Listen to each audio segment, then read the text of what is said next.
Mr. Chair, you are now live.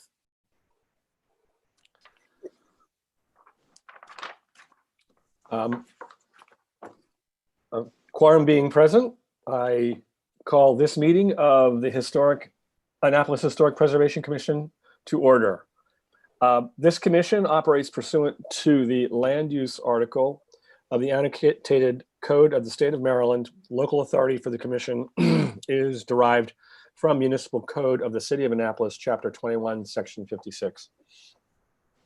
The purpose of the HPC is to preserve sites, structures, districts of historical, cultural, archaeological, or architectural significance. Requirements for serving on the commission are detailed in chapter 21, section 8.06. The HPC operates pursuant to the State of Maryland Open Meetings Act, and therefore no pending application shall be discussed between or amongst commissioners outside the public hearing to determine the disposition of any application. Okay. Next item on the agenda. Welcome everyone, by the way. Thanks for hanging in there. We had some challenges getting going tonight, so but now we're on our way. Next item on the agenda is roll call. Bill Williams, Commissioner. Here. Bobby Collins, Commissioner. Here. Will Scott, Commissioner. Here. Tim Leahy, I am the chair. Kim Finch will be joining us, we hope, in a few minutes. We'll look for her as we proceed. Staff present, Roberta Lehner is with us, the Chief of Historic Preservation. Here. John Tower, the Assistant Chief of Historic Preservation. With us also from the Office of Law, Joelle Braithwaite, I think is here. And also from our liaison to the Office of Law, Cheryl Wood is with us. Our recorder is Tammy. Where's Tammy? Tammy Hook is here. Good. Yeah. Right, Tammy? Right. Okay, good. I don't see you. Oh, there you are. Good. All right.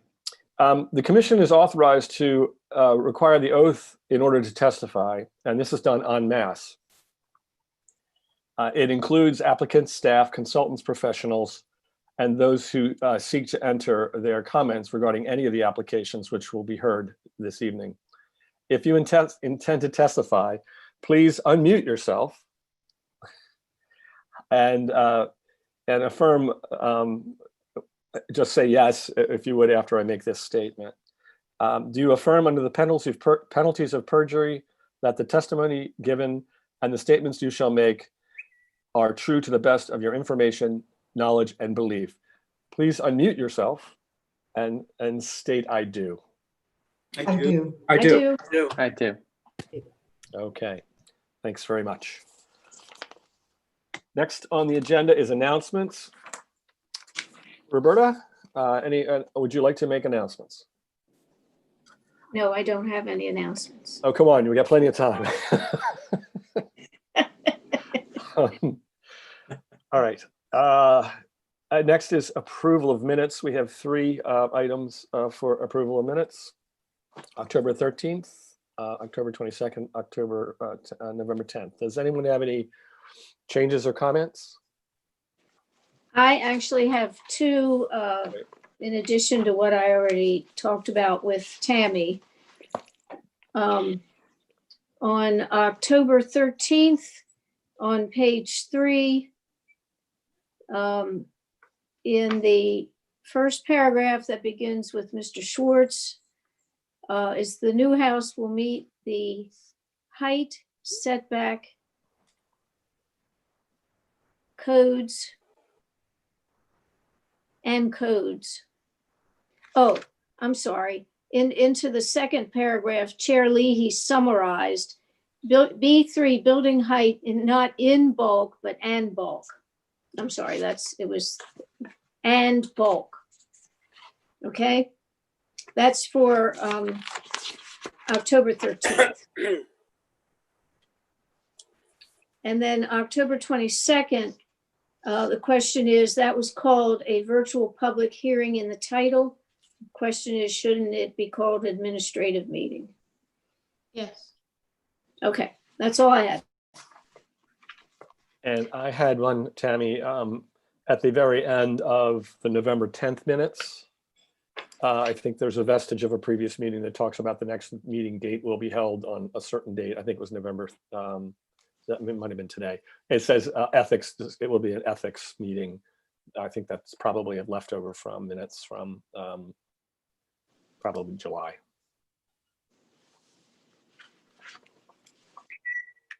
Thank you. I got the Okay. changes. Thank you. Thanks, Tammy. You always do a great job, Tammy. Thank you always. Okay, next on the agenda is violations. We need to approve them, Tim, or just, Yes. I've only been doing this for like, 10 years. I move approval of all 3 sets of minutes as amended. There you go. second?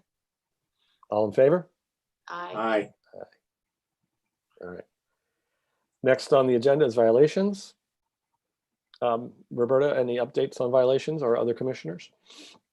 Unfortunately, a new one on King George Street. I don't have the exact address right now, but we had to issue a stop work order for siding removal and siding being replaced on a dwelling that dates to 1860.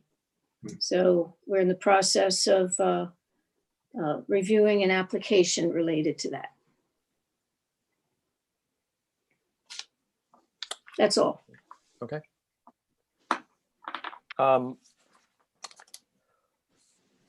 Next on the agenda is consent docket.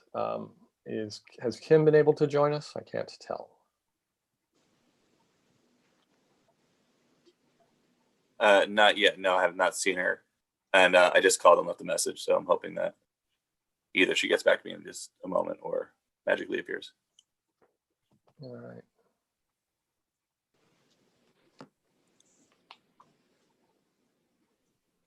Can we come back to it, Tim?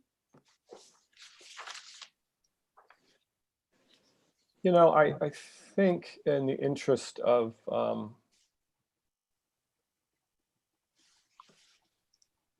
Kim, are you hesitant because you think Kim will want to hear the items?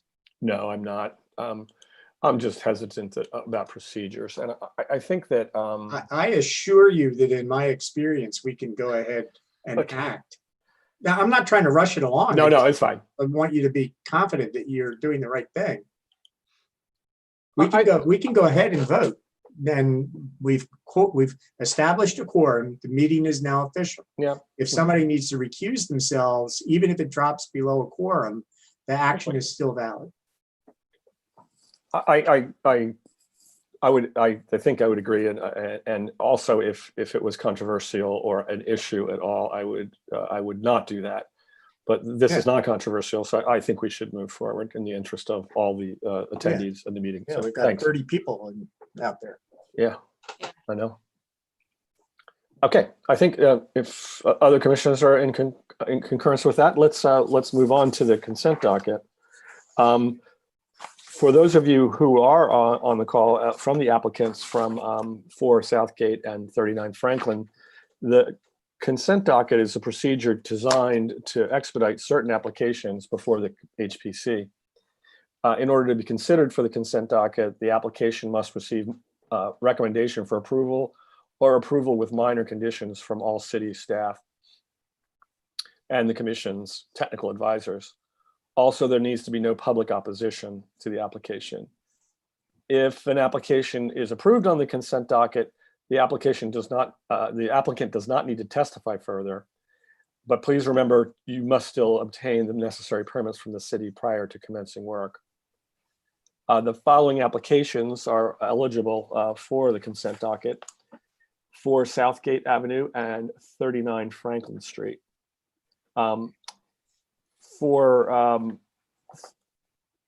For Southgate Avenue, Roberta, Jay, do you have a question?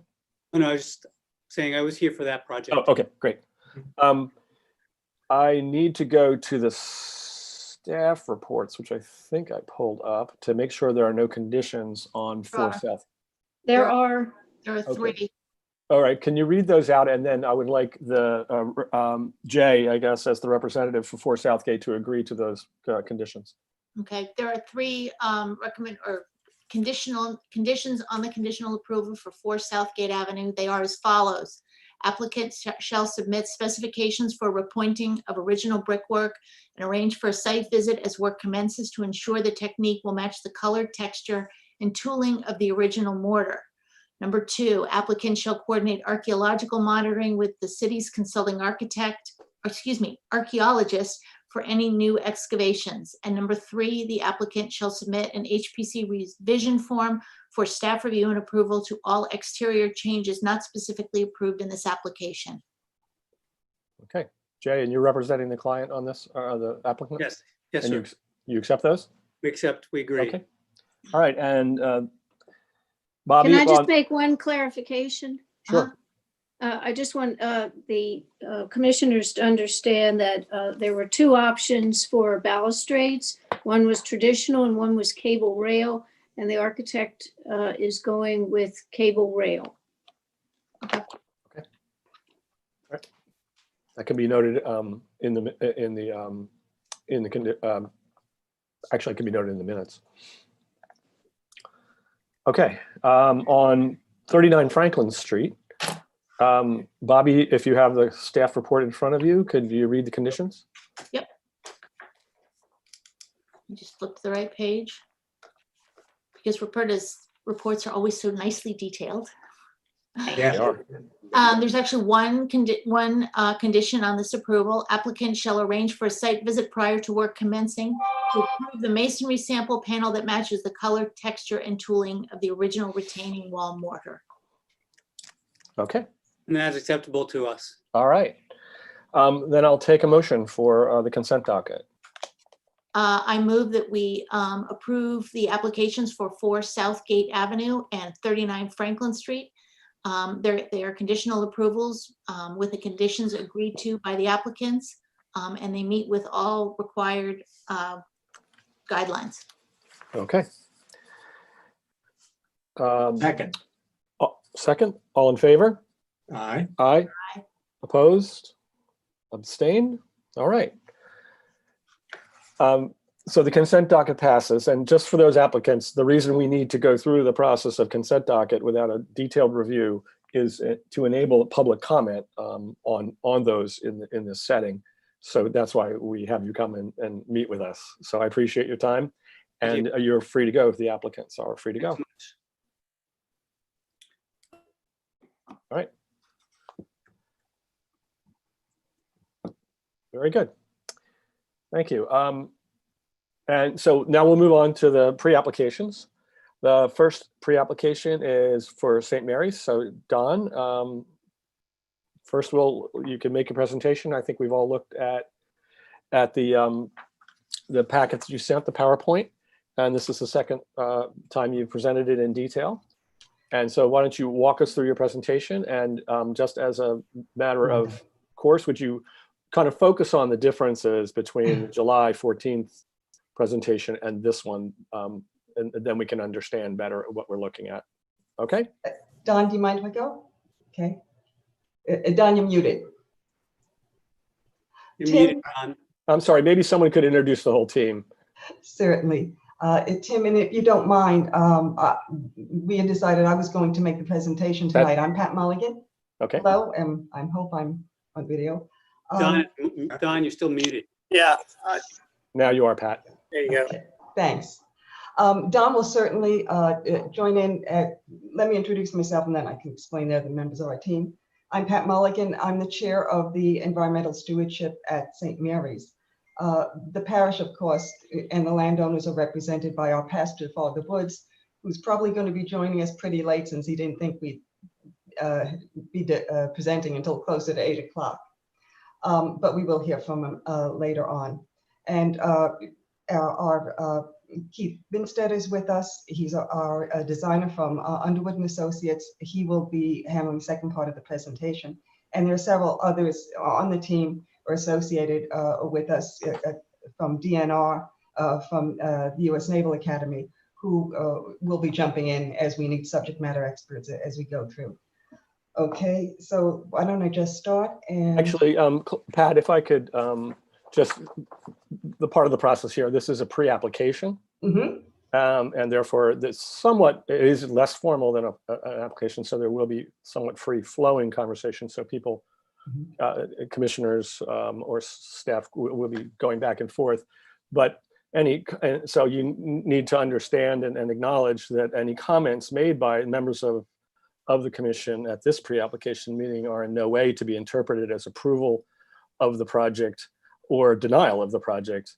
An absence of comment on any aspect of the presentation doesn't indicate acceptance. This is really an accommodation to our applicants to provide effectively design, comment, and review. Okay, can you acknowledge that, please, or whoever Yes. on your team is in charge? I do acknowledge, and Don, perhaps you should as well. Okay, Absolutely. Say thank you. All right, go ahead, And- Pat. Thank you. Okay. Thank you. And we thank you very much for the opportunity to come back again, and we appreciate the feedback we get from you. May I ask that the first slide come up? Thank you. Okay, I've introduced ourselves before, and you've met Don before. A point I want to make on this first chart is that this project is funded under state program Resiliency Through Restoration. And it's a very important point. I realize and I appreciate your indulgence in the fact that I'm probably going to be going through some areas which aren't necessarily in HPC purview, but I need to explain it because A, it's the reason for our funding. And it's germane to the topic of the Viewscape. Let's go to the next slide, please. Okay. And this is why we're here again, not to beat this to death. We thank you for letting us come back.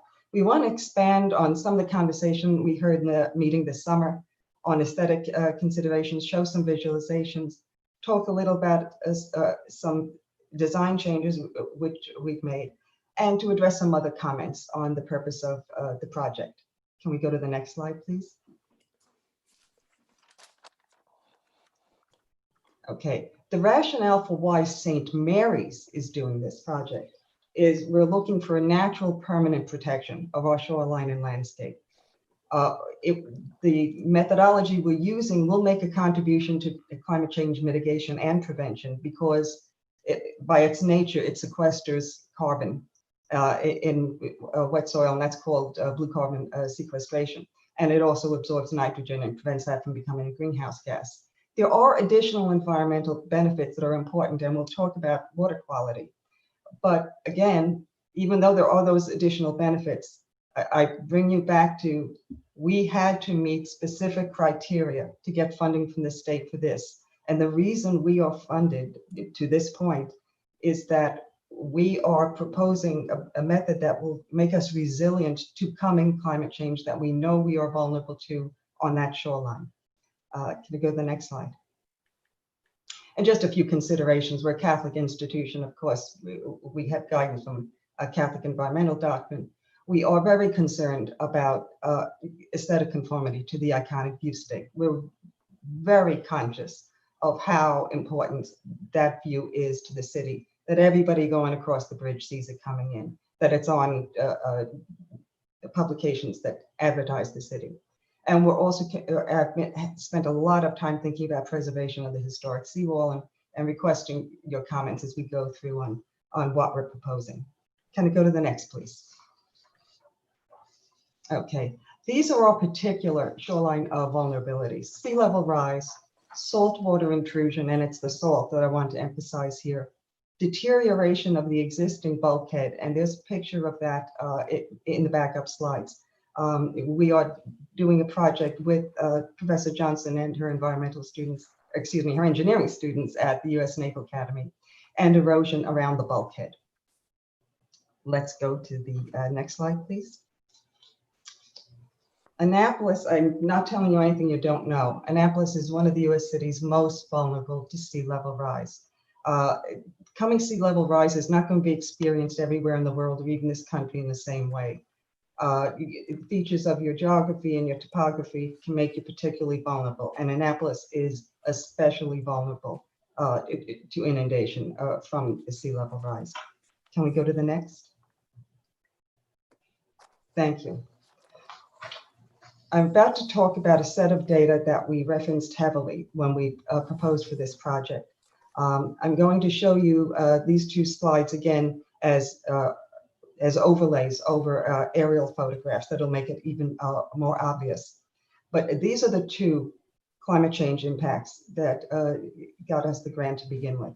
It's the vulnerability of that shoreline to sea level rise, which will be experienced as an increased height in the twice daily high tide, and in a further vulnerability to storm surge, especially as hurricanes increase as the climate is warming.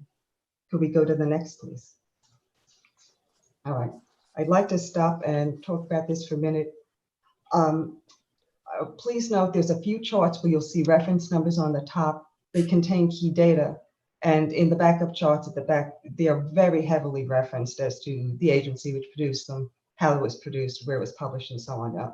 You can peruse that at your leisure. But let's talk about the meaning of this chart, which I found pretty breathtaking the first time I looked at this data before I proposed.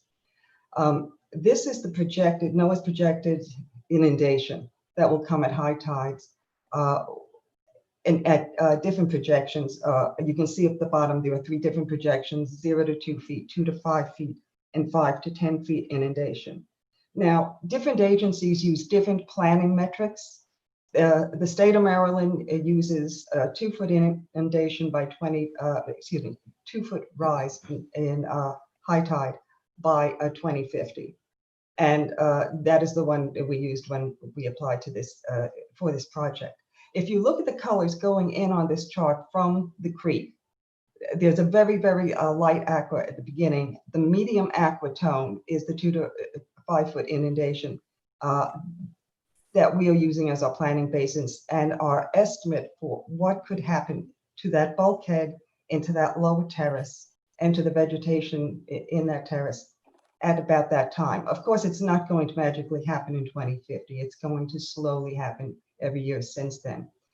It's worth noting that Professor Johnston's students have been taking measurements of the tide throughout the fall as part of their class project.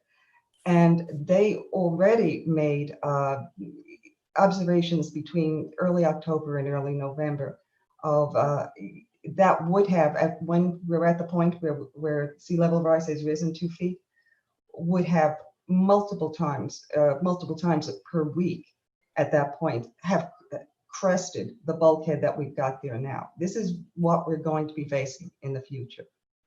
It's really staggering to think about. Let's go to the next slide and see how they play together. This slide references anticipated storm surge, but there's several things that I'd like you to remember about this slide. This data has not yet been updated to include the impact of the higher tide from the sea level rise. So in fact, the storm surge potential could be worse than we're showing here, because that hasn't been, if the storm surge were to occur at high tide, it would be worse. Second, we don't even show Category 5 storms on this.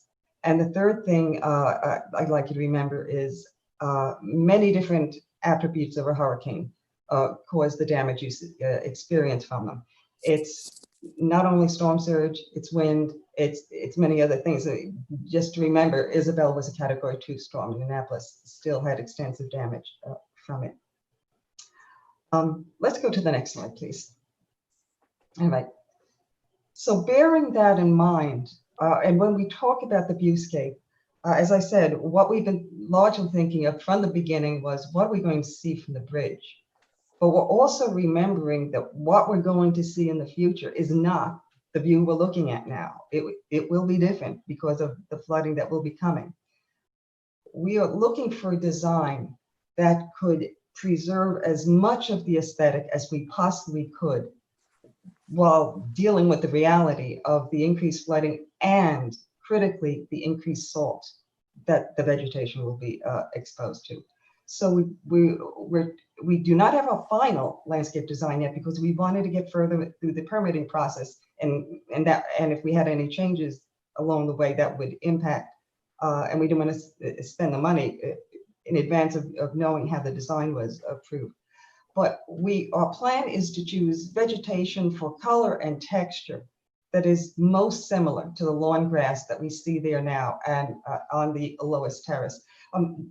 Considering Spartina patens, because it's the lowest growing of these type of wetland grasses. It's soft, it's light green, it gives a rolling appearance, and we will do our best to make a dense planting of that.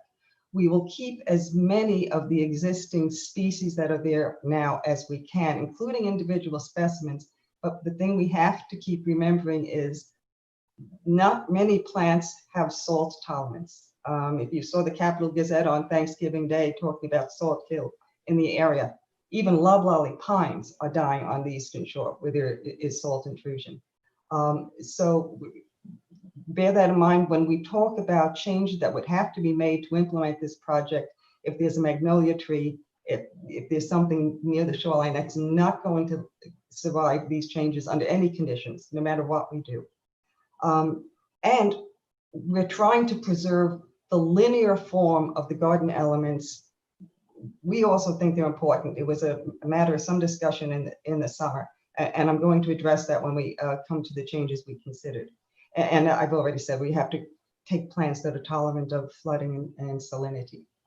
Oh, another addition we're considering to replace trees that might have to be removed is to bring in some Atlantic white cedars, which are natives and also which are endangered. Can we go to the next slide, please? All right. So here, this is, I've already mentioned what we would like to change.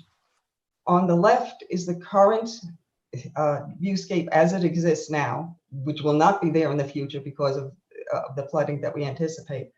But we would be, that bulkhead will be partially cut down and the shoreline will be built out. And we will plant it with plants that look as close to this visualization as we can possibly get. And we will switch out some of the trees for white cedars, and we will make as few changes as we can to the design elements of the garden as is possible, considering environmental conditions. I'm going to talk, the boxwoods are of particular importance, and I'm going to talk about that in just a minute. And Pat, I just want to interject real quick. I saw a comment today on the HP site about trees covering up the entire Carroll House. Understand that the picture on the right is the artistic rendition is really focused on the Spartina and keeping boxwoods in. All those trees, those big trees in the background just came in as part of the artist's work. Those aren't, we aren't scheduling a huge reforestation project for the upper slopes. Right. I think the person, and I don't blame them for thinking that. I just dawned on me. I was like, why did she say that? That's insane. Yes. Start growing those trees and they wouldn't get up for 200 years. But now I know because she looked at that, the upper slopes, and you know, the slopes are staying the same. And I'm sure Don needs any more giant trees to take care of. Yeah, yes, thank you. And it wouldn't be consistent with the design of the terrace fall garden. Right. No. And the comment that we're causing flooding when we're adapting to flooding.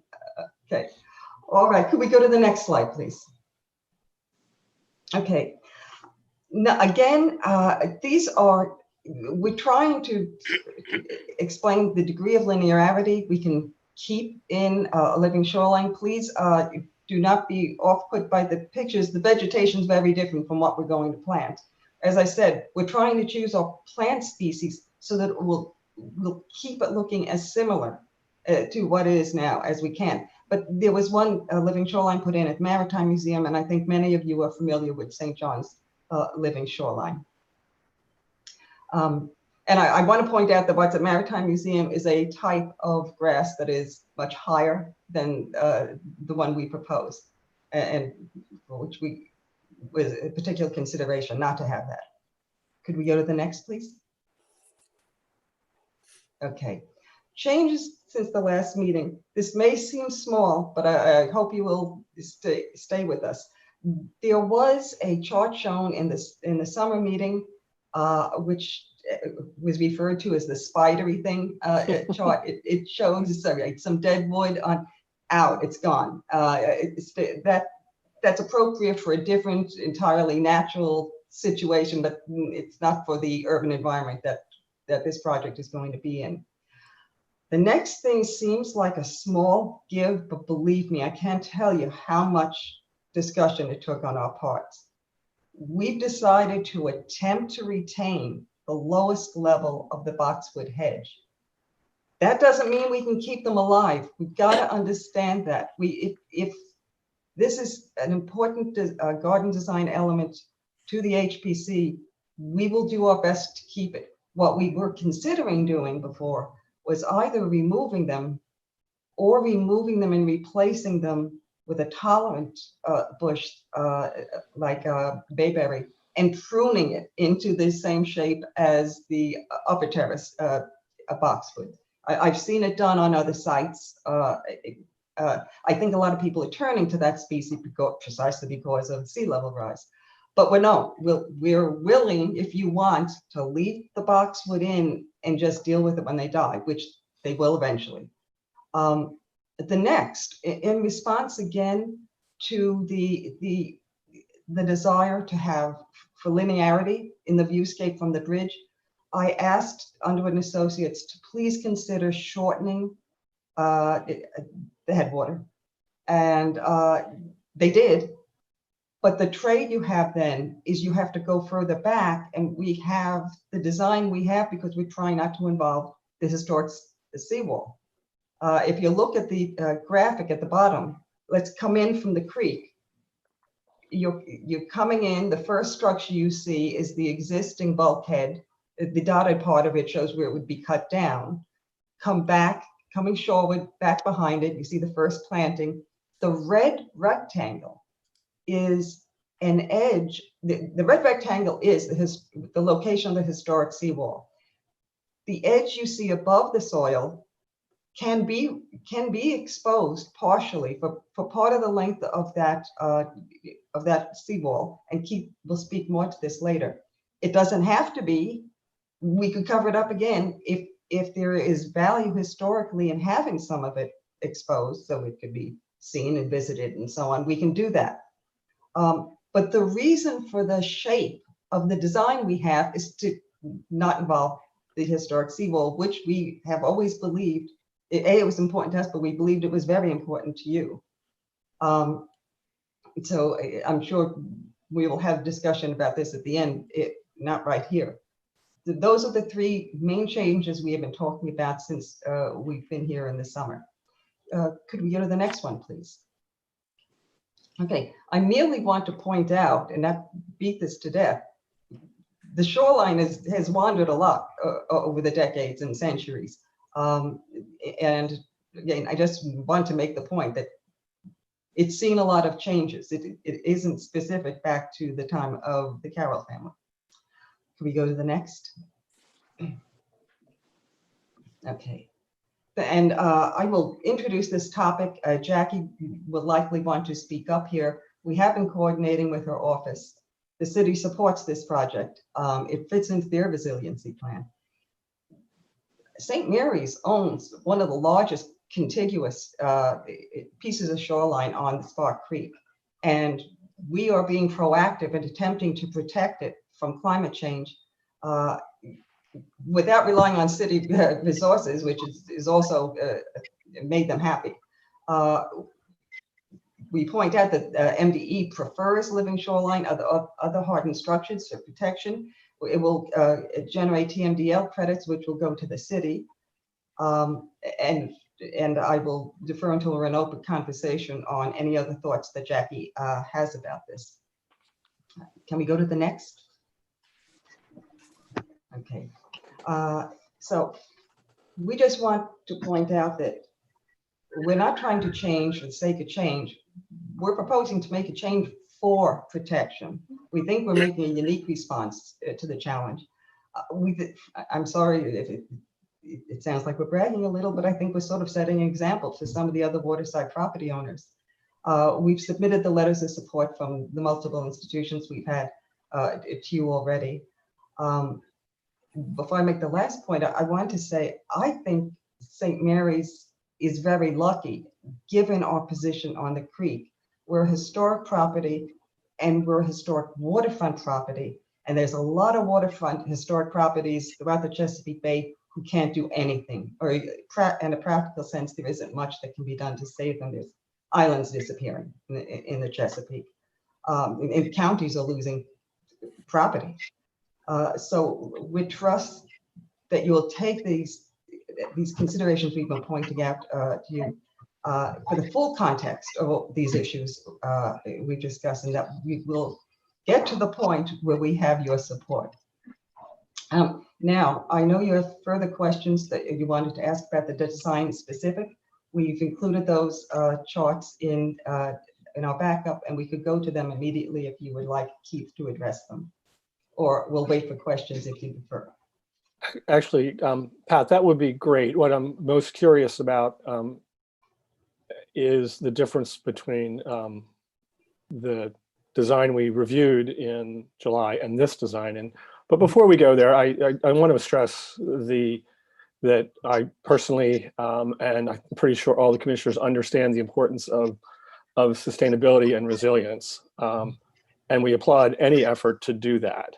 So I want to introduce that concept. This does not have to do with, opposition to these types of efforts.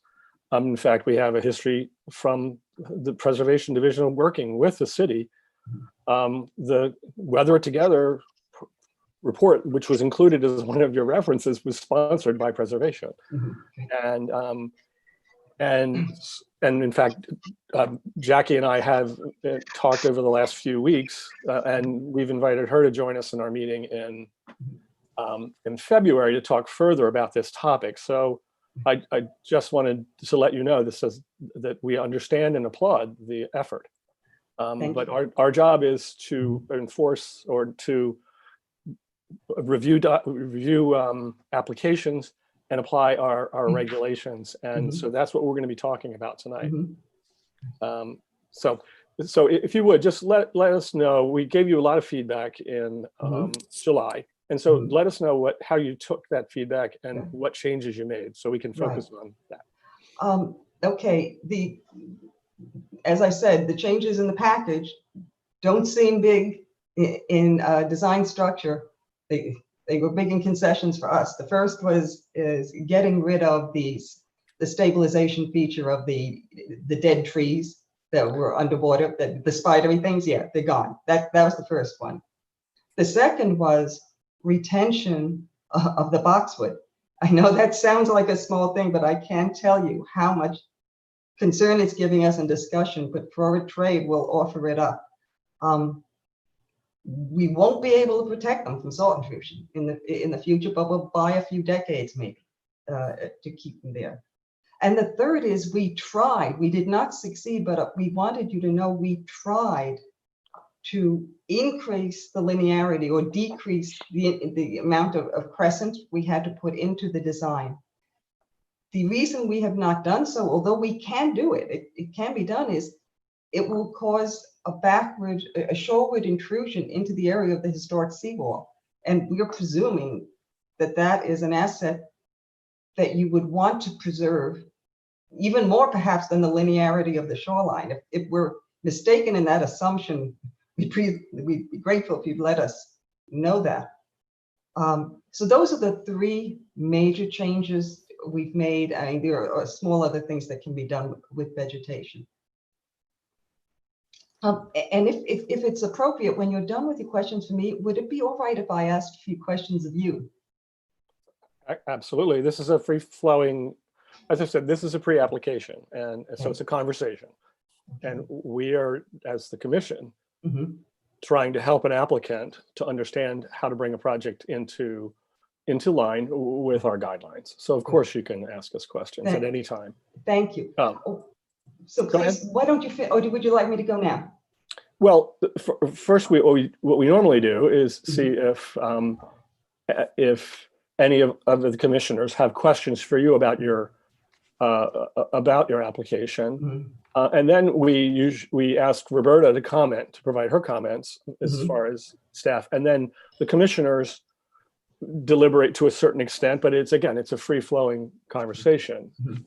So what I would like to do is, commissioners, what questions do you have about the presentation, about the design of the living shoreline, and about the changes that were made? Tim? Yeah. If I may, first, I'd like to say, I think you summarized very succinctly and well what our role is at the moment. And I too would like to applaud the applicants for a very well laid out and thoughtful presentation that helped me understand what they have changed. And so I just have one simple question. You have emphasized, Ms. Mulligan, that those 3 items are the items that you've changed. Mhm. There is nothing else that you've changed at this time. Correct. There's no, we have the potential for one other, well, No, you don't. Yes, No. yes. The question Right now, yes. right now, that's Yes. what you've showed us. Yes. Okay. Thank you. My other questions wait until I hear what Ms. Lehner has to say. Other commissioners? Bill Williams, I forgot to mention Bill Williams is recusing himself from this one as well. Bobby? I don't really have any questions. I mean, the presentation was very clear. So I think I understand what is different from what we saw over the summer. And I think I understand, their goals in the project and all of that. So I'm not to pile on, but I'm waiting for Roberta's comments as well. And then I will have some comments about the project. Yeah. Okay. My comment is that I looked closely and compared the presentation in July to this presentation. And I did notice the woody headlands were gone. I did not really see that the size of the crescents, the little embayments, I did not see that they were reduced. Mhm. The graphics changed, but the dimensions do not appear Correct. to be any different. Mhm. The boxwoods, actually, the reference point I was looking for where, if perhaps the changes and the input we provided to you, that you should move away from the historic wall, to move away from that. And I was hoping to see that, and it did not change. The only change I really saw in the sections, so section B was the one that I noticed the boxwoods, actually where they're indicated in the drawing, they actually moved from a reference point. So I'm not sure whether, I don't think you intend to move the boxwoods. No. Either the drawing in July was incorrect, Yeah. and the drawing now is correct. Yeah. Is that the case? Keith, I have to defer to you. Sure. They were It at was 30 a- to 20. They were at -30 to -20. Now Yeah. they're at -45 to -30. Okay. Yeah, it was a little bit incorrect in the past, so we had a little bit more wiggle room Okay. than we thought. Those were the changes. So that's what I just don't see much of a change from July. That's Okay. and you're acknowledging that not much. Right. The size didn't change. The scale didn't change. Okay. All right. So typically, why don't we go ahead and have Roberta provide her comments, and then Pat, we can start having a conversation back and forth Good. between you and the commissioners. Okay, Roberta. And John. Well, we will ask for some clarifying points, but I can just jump to some conclusions, which are that unfortunately, staff finds the same concerns with the proposal, specifically that the design doesn't meet 8 of the 10 Secretary of the Interior standards and at least 9 design review guidelines. And the specific standards are 1, 2, 3, 4, 5, 8, 9, and 10. And we normally don't see that many violations of standards on a project. And then at least guidelines A3, C1, C2, C4, C9, D1, D2, D4, and D13. So You know, And the terminating. these were all in the record from July. Mhm. So, The terminating fourth tier of Charles Carroll's terraced garden will be erased, thus destroying the earliest known remaining example in our city of a waterfront fill zone constructed with a well-defined 435-foot iron-laden sandstone wall for the express purpose he had of controlling the native landscape.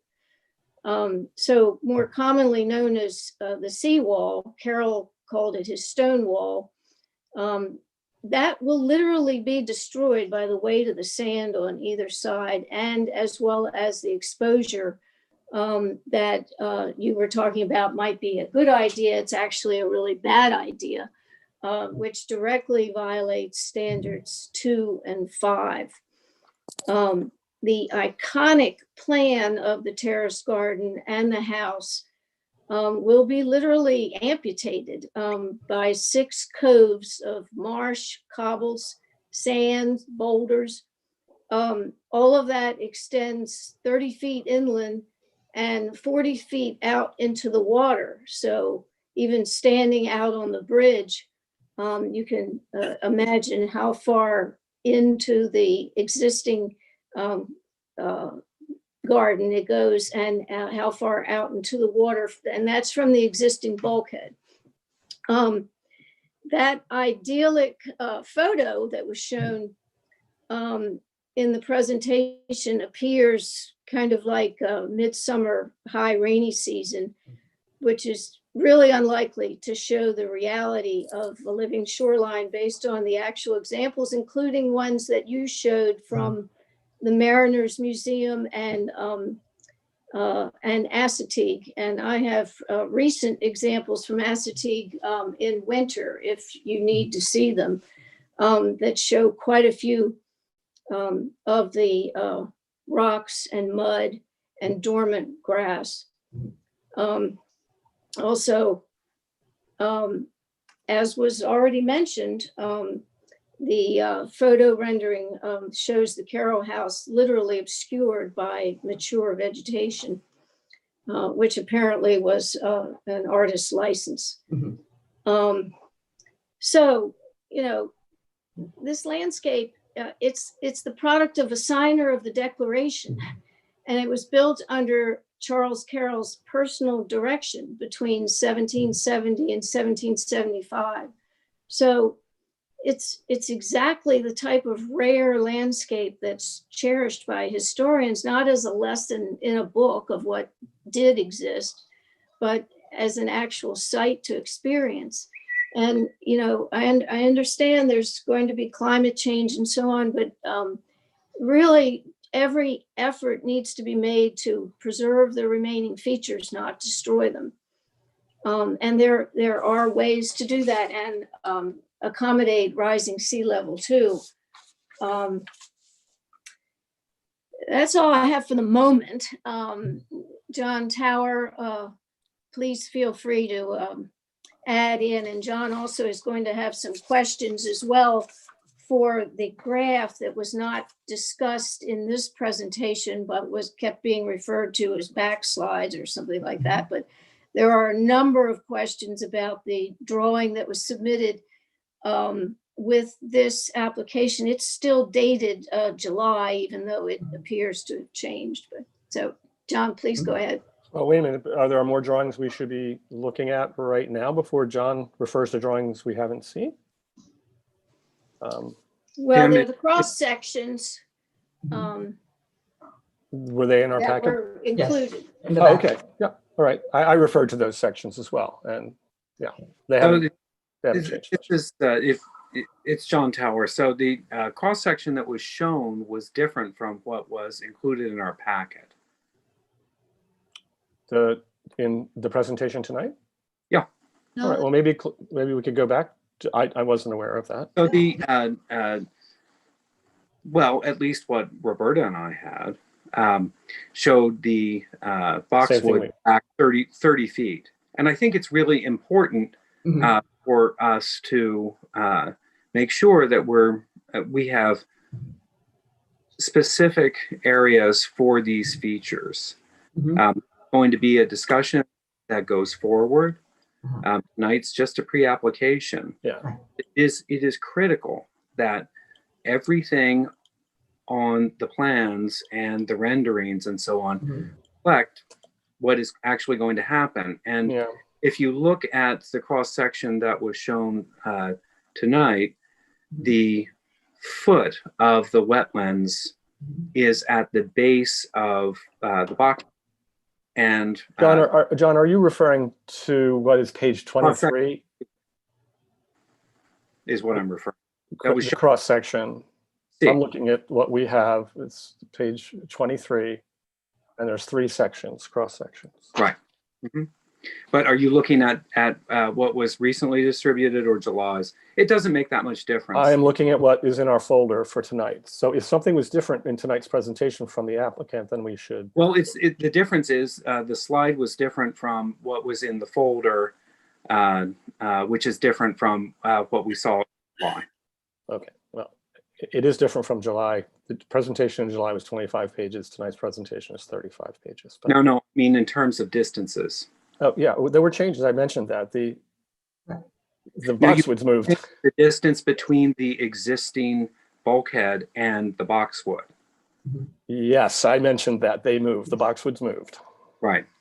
So it's, I think that's a critical factor. I agree, and that's right.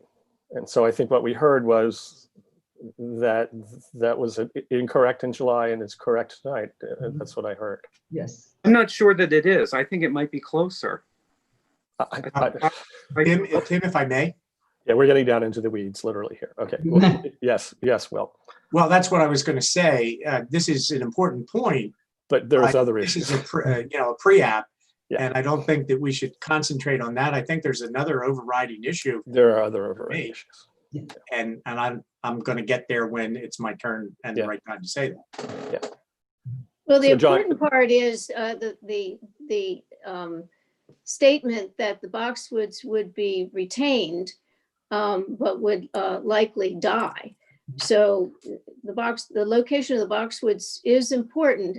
Maybe not at this moment, but it is an important point that is inconsistent in the sections. But the sections, okay, we'll get there, I think, okay? Okay. Yeah, I think the fact that so let's start the more open discussion back and forth. So, Pat, would you like to just comment on, well, let me introduce a few things that personally, I'm not sure we're on the same page, and maybe we can frame it that way.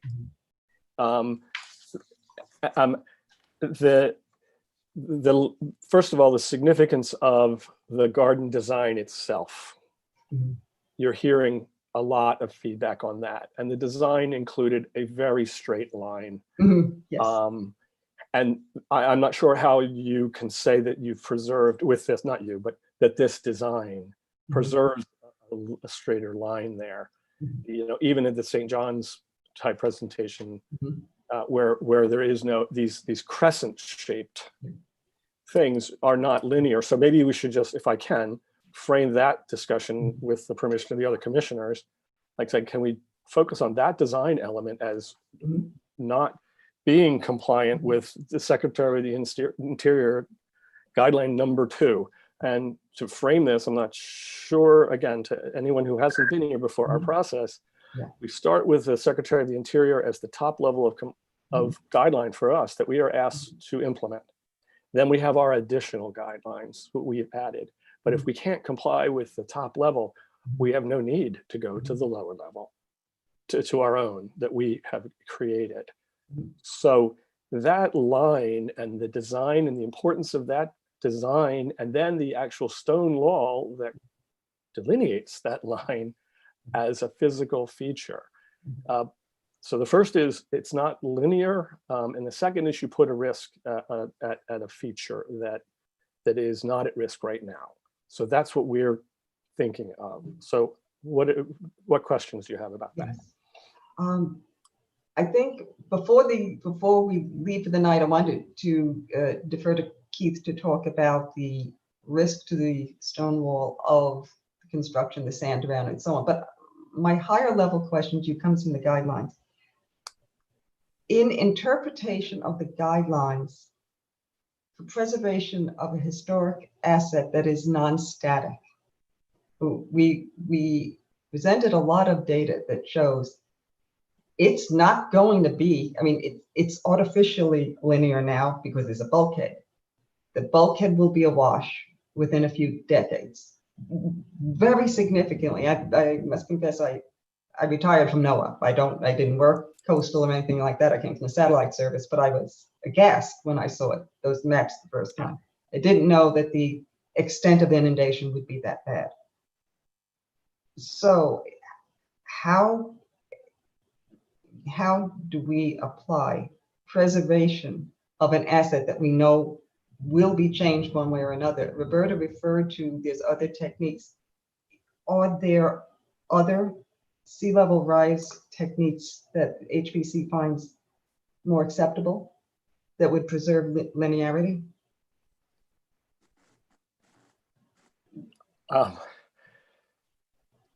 The guidelines, you raise a good point. I mean, we acknowledge the fact that many things around the city are challenged by this. Mm-hmm. And this is not only one of multiple applications we'll have over the next decade. Mm-hmm. There are very few that rise to this level of significance. There are other opportunities around the city that could be example projects for this. The reason we're having this discussion is the level of significance of this asset. Right. And so that's why we're having this discussion. Our guidelines are written as they are, the Secretary of the Interior standards are written as they are, and we have to apply them. If we choose to change how we apply them to one property owner versus another one, we subject ourselves to a problem, capriciousness, arbitrary. We subject ourselves to not applying the law in an equal way to multiple constituents. So that's unfortunately where we are. I think we should have a longer discussion about your question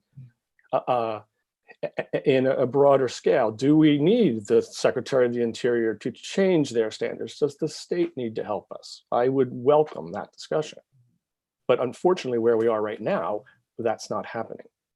And I didn't get a chance to do much research on this, but I would like to do it before we meet in February with Jackie. So where can we find this middle ground that we can have flexibility or benefit to an application that it becomes a resilient design?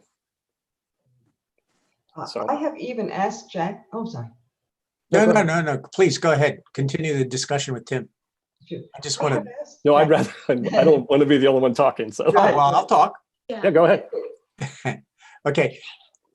Those of you who, the fellow commissioners and the staff and some of the others in the audience that have interacted with us while I've been on the commission know that I sometimes push to sort of stretch the guidelines to allow some things that not all the commissioners or staff are comfortable with. So I just say that to the current applicants because I first of all want to say to you that I support what you're trying to do from an environmental point of view, and I see your good intentions and applaud the effort that you've put into it.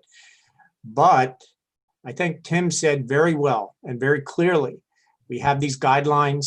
Yeah. We have one of the most sensitive sites in the city with a unique resource, artifact, historic feature to be preserved. There's just no way I can not fulfill my legal responsibility to uphold those guidelines in the current law to even consider this for approval. It's just too, Ms. Lehner listed what, 17 different things altogether that have to be addressed before we can consider it in compliance. So I can't recommend. I have a question. So the whole reason for this money, this is bond money that's funding this from the state to protect infrastructure, critical infrastructure. right now, the Naval Academy has they're looking at the bottom of the bulkhead. Your thing that you're so excited, absolutely concerned about is not going to be there. And you're going to let an opportunity for someone to build a structure to protect a critical resource, the garden, the terraces, the Carroll House, according to resilient design plans. Now, I'm glad Roberta went to Assateague, but that design was for the ocean.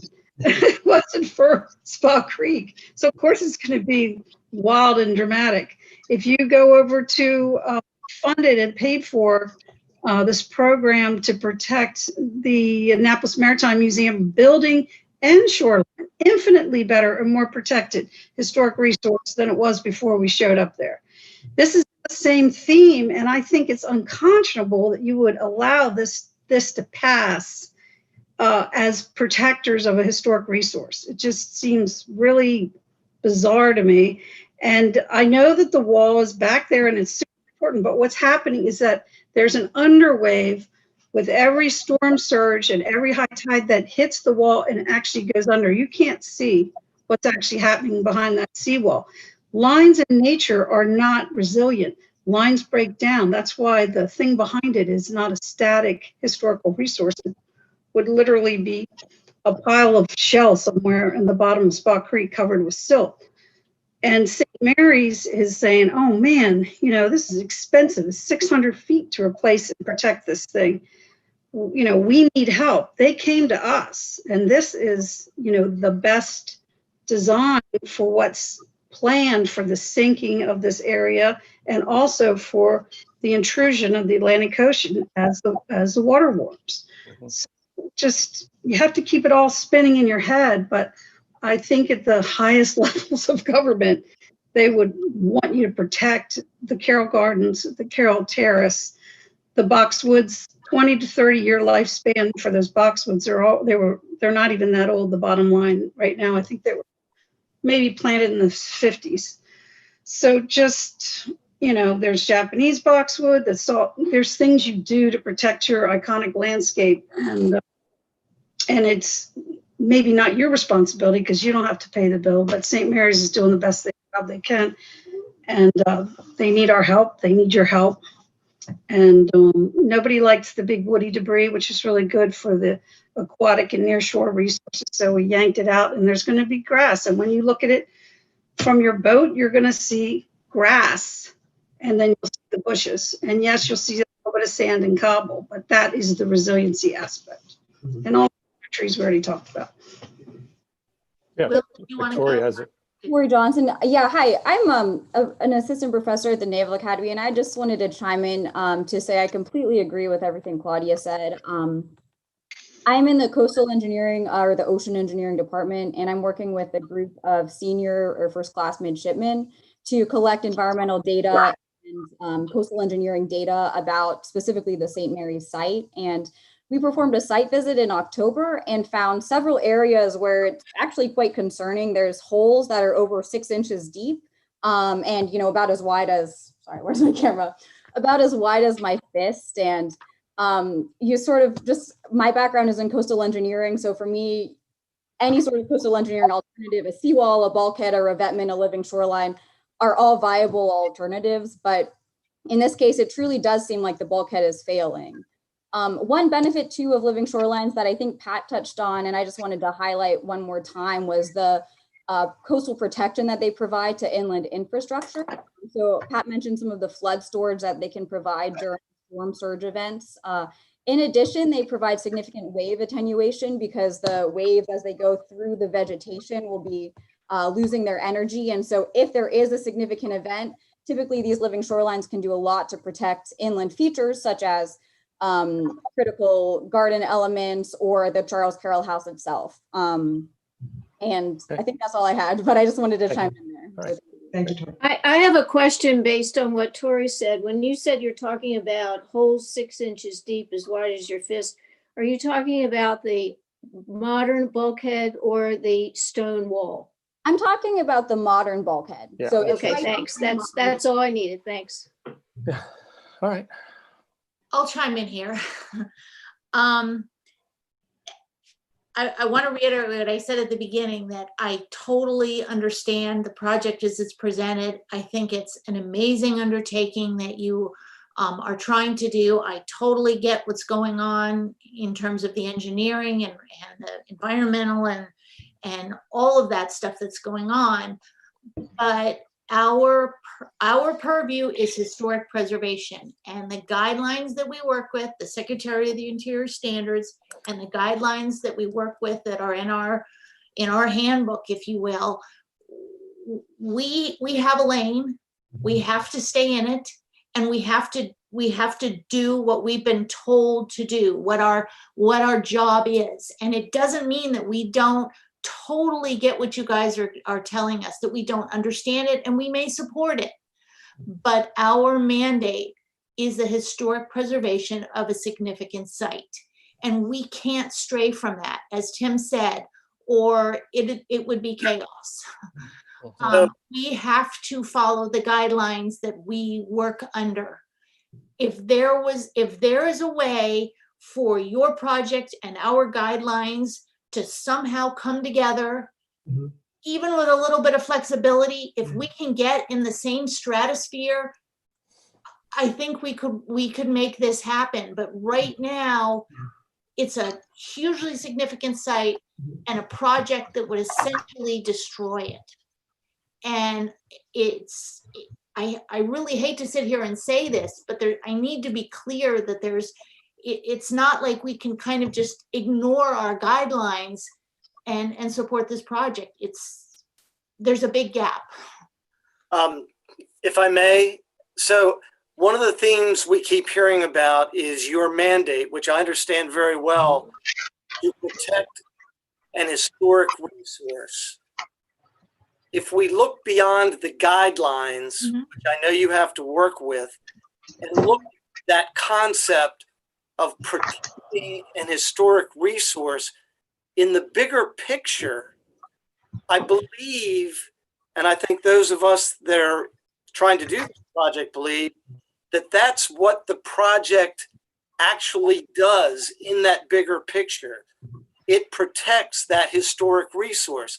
If we leave the existing bulkhead that's there, it's going to eventually be destroyed.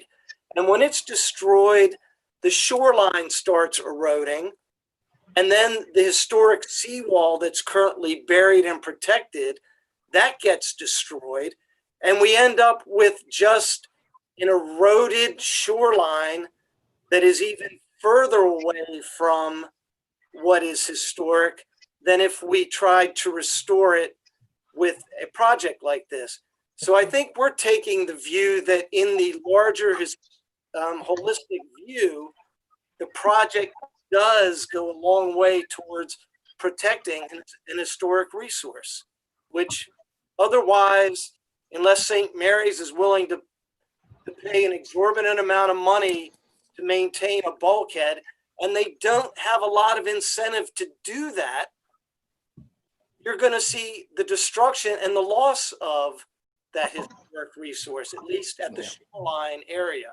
Yeah. And that's what we're trying to prevent. So yeah, I think we all understand that. We do understand that, and there is a problem here in historic preservation. I'm acknowledging that. Yeah. Yeah.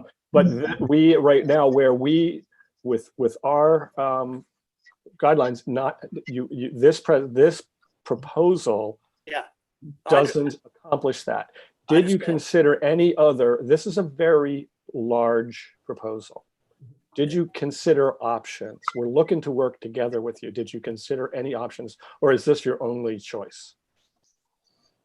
Yeah, the problem what I have with that last comment is that. Well, wait a minute. Can they let Roberta? I'm curious. I really want to my comment or Don's.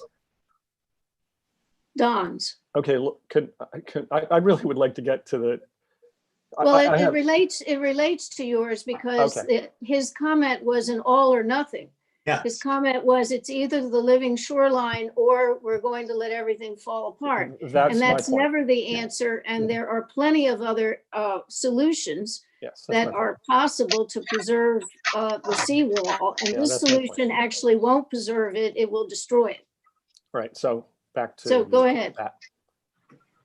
Right. I wonder if KB could weigh in on, you know, the word destroy.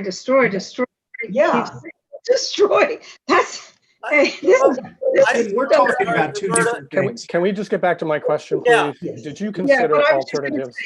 Yeah, the alternative. So, you know, Don was the facilities guy at St. John's. They had very similar situation, historic property. I know, Claudia. Okay. Yeah. And he replaced that. Now, that was going to be a really expensive thing for St. John's. It's over $1 million to replace the bulkhead at St. Mary's. It's over $1 million to build a living shoreline. Mhm. Here is the state, you know, offering to help and then build coastal resiliency and also model, you know, methods in this area that people should consider. And, you know, so you're not, that is what, you know, yes, he can replace the bulkhead, but do they have over $1 million to do that? I don't think so. Do you? I don't think so. And right now, things are happening at the bulkhead that we didn't even realize until Tori's group sent their little submarine down there. Mhm. So we're all kind of should get on the same page. The reason it can't look like St. John's is because there has been so many years of underwaves at that site because of the anchorage and the Bernoulli effect of the bridge area with water coming through from one part of the creek to the other. Venturi effect, but it's deep there, so you have to do that particular design to make it stable. And we'll go back to straight lines aren't stable. So here you have a landowner. They, you know, love the trail house as much as you all do. They spend a lot of money on it. And I know your wife spent part of her life protecting it. So it's just another phase of how do we protect the shoreline, and the destroy word can drop out right now. We're not in the business with this bond money to destroy anything.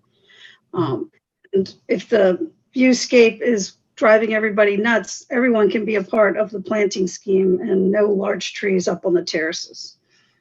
And Don, you can weigh in too. I know that there are goals within the Carroll House that Mrs. Leahy left as she retired from that job. And I know that you guys are preserving that from inside and out, including the terraces.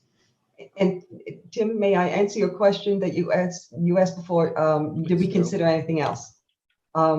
Yes, we did. Within the program that Claudia's program, we've referred to the resiliency program. Before of course, we're constrained by the guidelines within that program. So those are biological solutions we were looking for there. And there was a competitive process in selecting the design. So there was more than one design, but this is the awarded contract. We considered such outlandish things as, could you build a seawall around the whole of the St. Mary's property? Not knowing what that would cost or what it would do to flooding around the area. We considered doing perhaps not the entire shoreline. Mm-hmm. So yes, we did consider other alternatives. And something I am trying to pull out is, and Roberta has referenced this, and I wondered, is there a technique or a solution that you prefer or you have seen optimally engineered in the past that met your requirements? I'm wondering, am I missing something in this conversation? Because I think I am. Or are you expecting us to come with? Well, what we're looking at is a landscape, cultural landscape that's intact. And when you make it not intact, it is a problem. So that's the root of our issue. There's no way that we can say, oh, there are acceptable ways to make it not intact.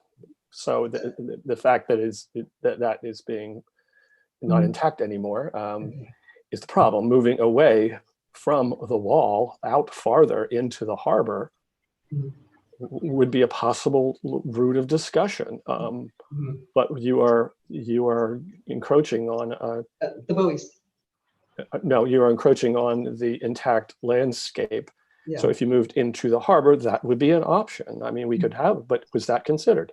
So, for instance, one of the ideas that Keith and Jay and I and some others in the group talked about was, rather than cutting down, it was that concept that you're getting at, Tim, rather than cutting down as much as is shown in the proposal, to leave part of the bulkhead, the upper part of the bulkhead, so we maintain the linear edge that we currently have, and then build out from there.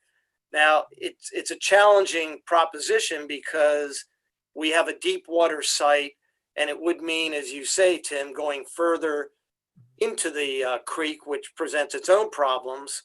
And the engineering on that isn't clear at this point, but that is one thing that popped up as a potential way of maintaining that hard linear line that is consistent with the Carroll design, and yet constructs more of a living element in front of that. So, but we're in the very early stages of even looking at something like that. Tim, may I ask Ms. Mulligan a question? Of course. Thank you. The questions I'm about to ask you are not necessarily going to be ones that I think I can legitimately incorporate into my decision-making process, but they will be very helpful for me to understand, and I hope the other commissioners, the context. You mentioned a contract being let. Have you already committed money to this plan? We have a contract for the design that has been produced. We've received a grant from Claudia and contracted with Underwood and paid them for the design. Okay. Okay, thank you. And then my further question, and really larger question, is, are all of these grant monies that have been referenced tied to a date by which the work has to be undertaken or completed, and then it goes away if that doesn't happen? I'm going to defer to Claudia because of the. Actually, Nicole was the grant manager. So Nicole is one of the Coast Restoration Through Resiliency Program managers. And she'll tell you all about the money. I just need a simple yes or no, because again, this isn't something that can be part of the decision-making process, but it helps me understand part of your passion for accomplishing the plan. Yeah, so these funds, this is Nicole. Hi, everyone. Hi. These funds are provided through the state capital budget. So once it's in the budget, we have 7 years to spend it. Okay. And once we had the grant with St. Mary's, that had a 2-year limit on it for that contract. And then we reevaluate after those 2 years. Okay, thank you. Okay. Well, I'd like to go, so where we are is kind of where we've been. Yeah. There's clearly more work to do in order for this to move forward from an approval from the HPC. There are other approvals that you need beyond us. We apparently are the first that are looking at this in detail, I believe, within the city. But Don mentioned some other ideas. We just would like to see other ideas. We saw your ideas in July. We see this. So we would like to work with you. But I think if you could preserve some of, or change your design so it addressed some of our guideline problems, Yeah. we can continue to move forward. Some of them are more important than others. As I said, the Secretary of the Interior guidelines are our baseline. So we really would have a problem if we ignore those. It may seem bizarre, but we're volunteers asked to do this on the part of the citizens of Annapolis. Understand. The citizens of Annapolis adopted the code through City Council. So that's what we're doing. Understand. I appreciate the feedback very much. Claudia and Don, I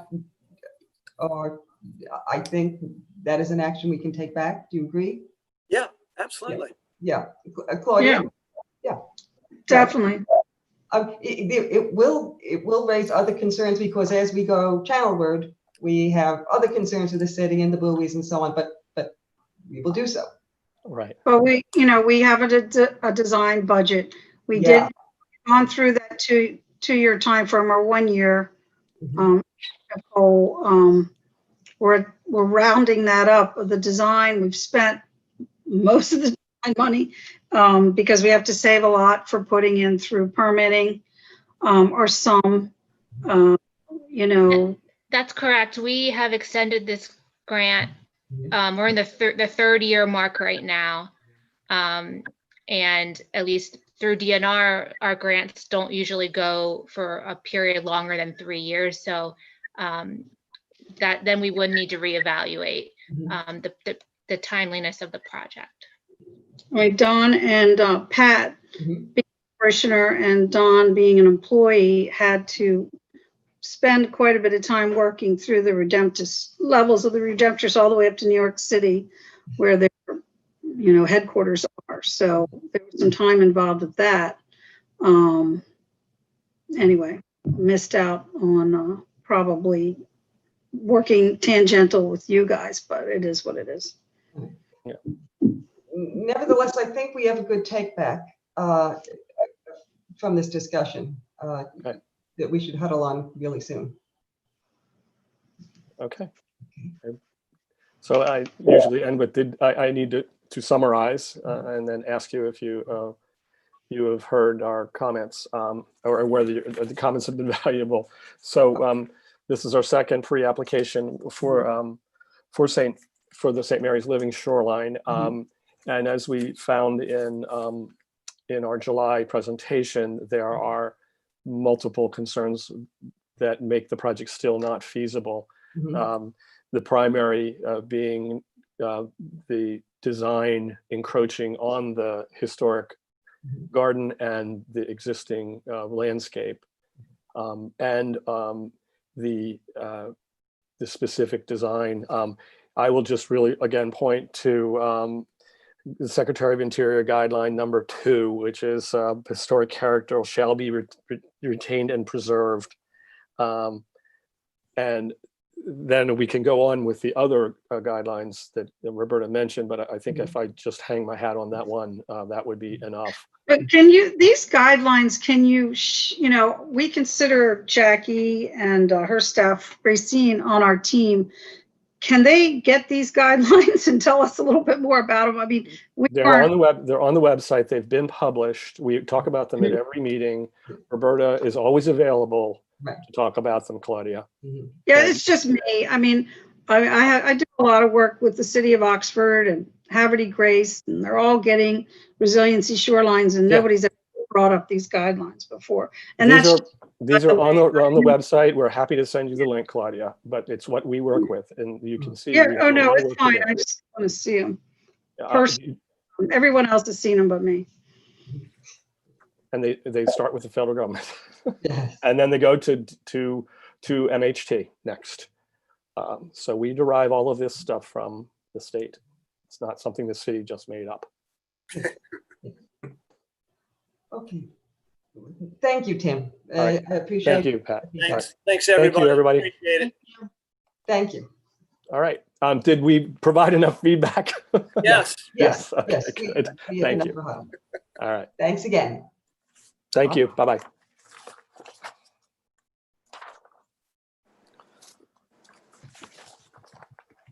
All right.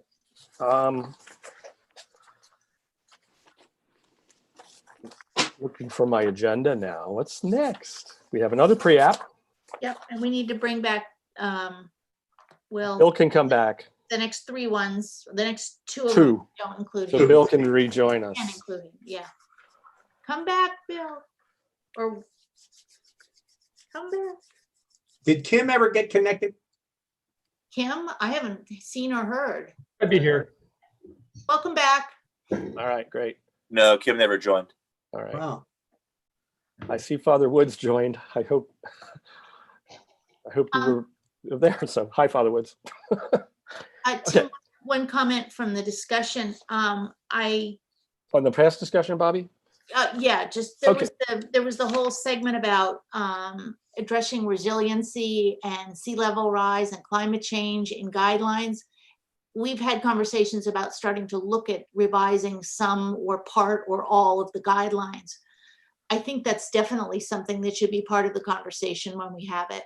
I completely agree. I think that energy efficiency is a good example of something we've talked about in Windows in terms of climate change and our guidelines. So I intend to start that process next year where we look at our guidelines and possibly, you know, some of our enabling legislation, which does, you know, we are required to, it's our duty to follow the legislation because that came from the citizens through city council. So if we had a little bit more ability to balance what we know in our heads is right with what we know in the guidelines is right. Sure. It would make things a little That's what we were trying to say. Yeah. And this is a real issue. I mean, and Completely. their plan at another location without the sensitive landscape would be a wonderful plan.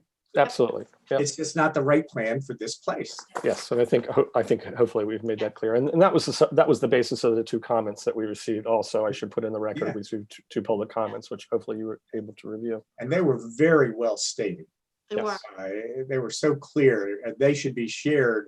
They should be asked to read those. Well, they did. I could tell because a couple of the comments that they made, including one about the excessive vegetation on the shoreline. Yeah. I could tell that they had read one of them by an esteemed former colleague of ours. Yes, and I'll at the end of the meeting, I'd like to bring up something about our next meetings in terms of public testimony too, which I really want to be able people to have public testimony, have participate in these meetings. All right, because I think we're going to be virtual for a while. I guess is what I'm saying. Afraid so. All right, let's move on. Next on the agenda is 61 Franklin Street. So. Maria Groveman? Maria, Kathy, and Doug. We're all here. We're here. Okay. Can you enable them, please? There you are. Yeah, there. All in one room. Great. Hi. Yeah, we're still here.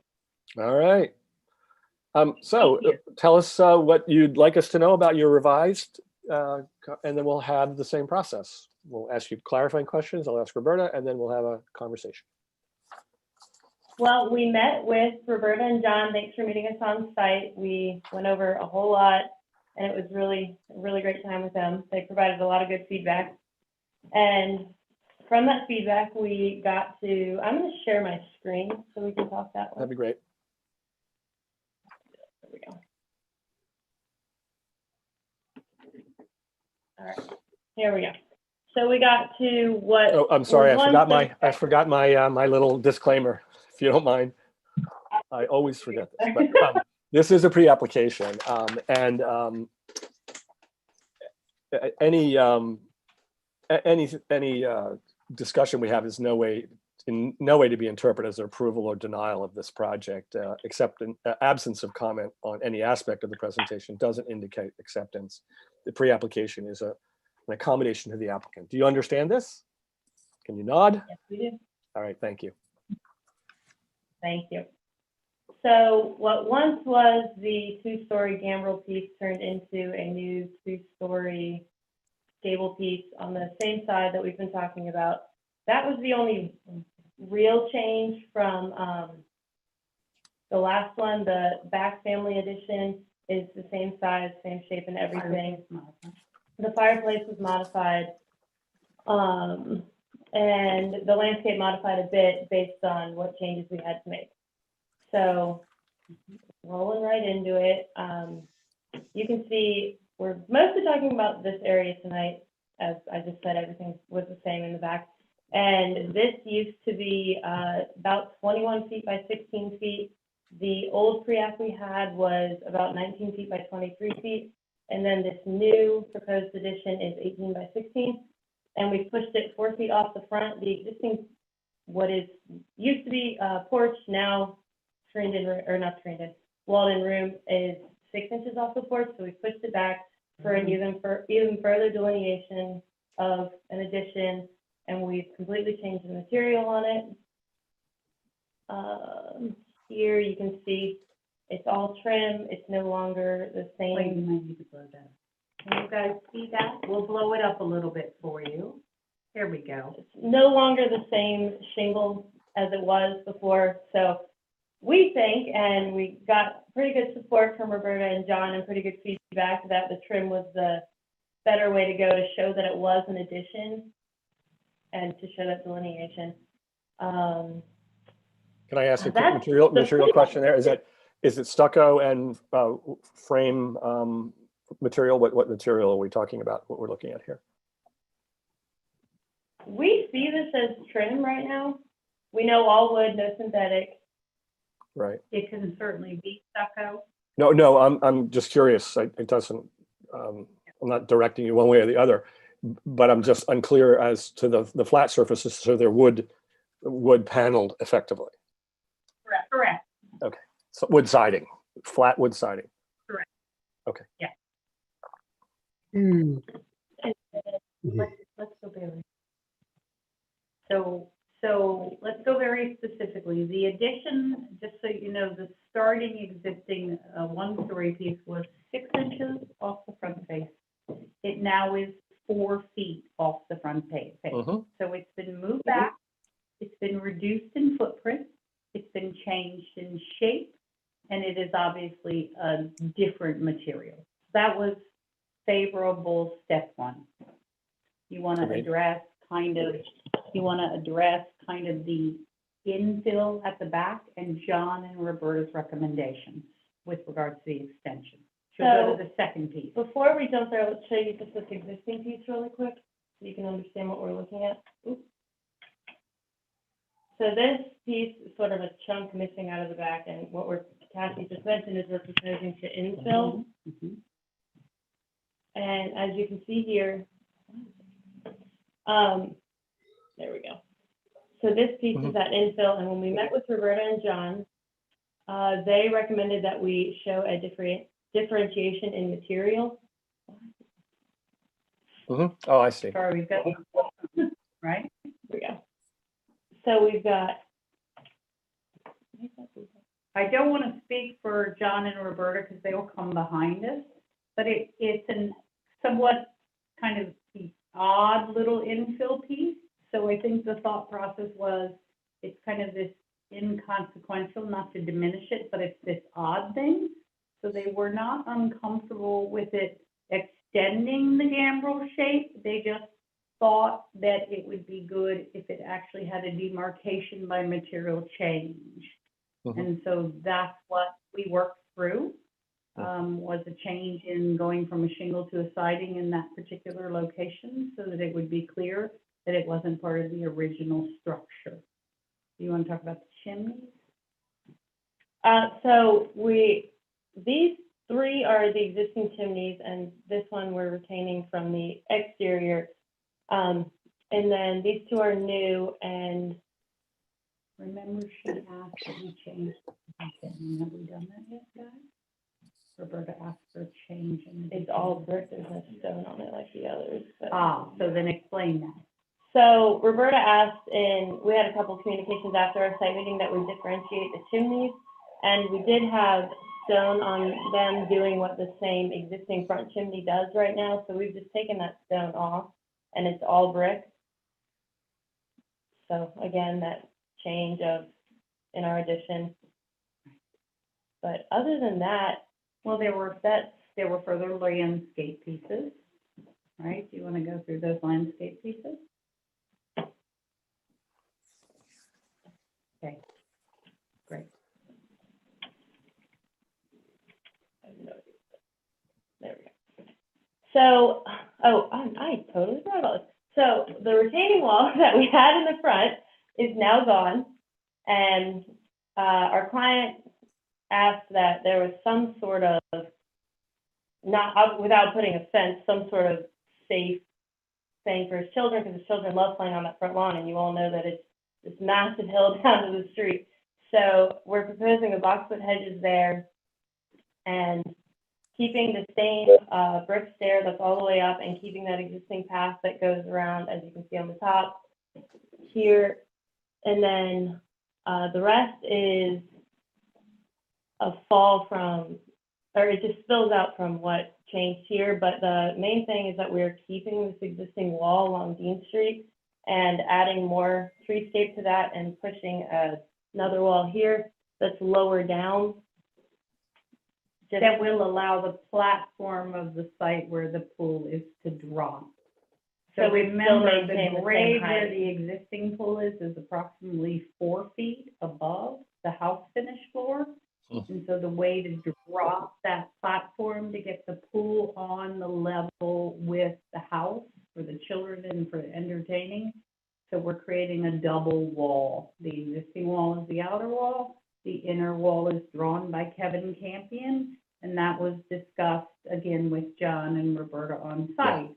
And obviously we, so they've reviewed these things. Any other further concerns, we're totally open to hearing.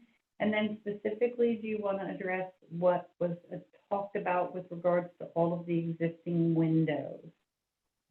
So in some cases, so in many, many cases, there are replacement windows.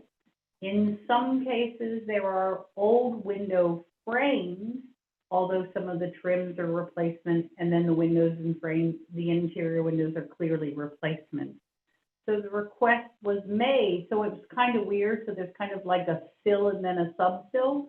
So some of the windows actually have double sills going on because it's got the original old sill, and then it's got a new window that was put in an opening with another sill, creating those double sill situations.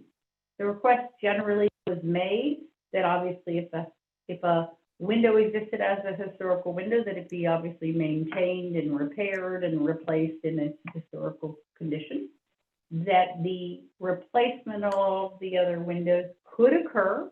They would obviously be true divided lights, but that they be such that they work and integrate with maintaining the original material. Say if a particular window opening has an existing sill, that still be integrated into the replacement of the sash and frame. And so Roberta and John can obviously extend on that, but that was generally okay, we're all in agreement that each window can individually be tackled that way, depending upon what material is there. If there's no material that's historical, then that window gets replaced with a in-kind new window meant to represent, obviously, an older window. If there is historical fabric, that historical fabric be retained and then retrofitted in the inside with the new sash. And does that make sense? And framed. Okay? Yeah, so your window schedule would show which category they fall into. Correct. That's what will happen. Yeah. Okay. Well, that's good. Have any other? Reverse the front windows, the front elevation. We're proposing to have double and reverse into single.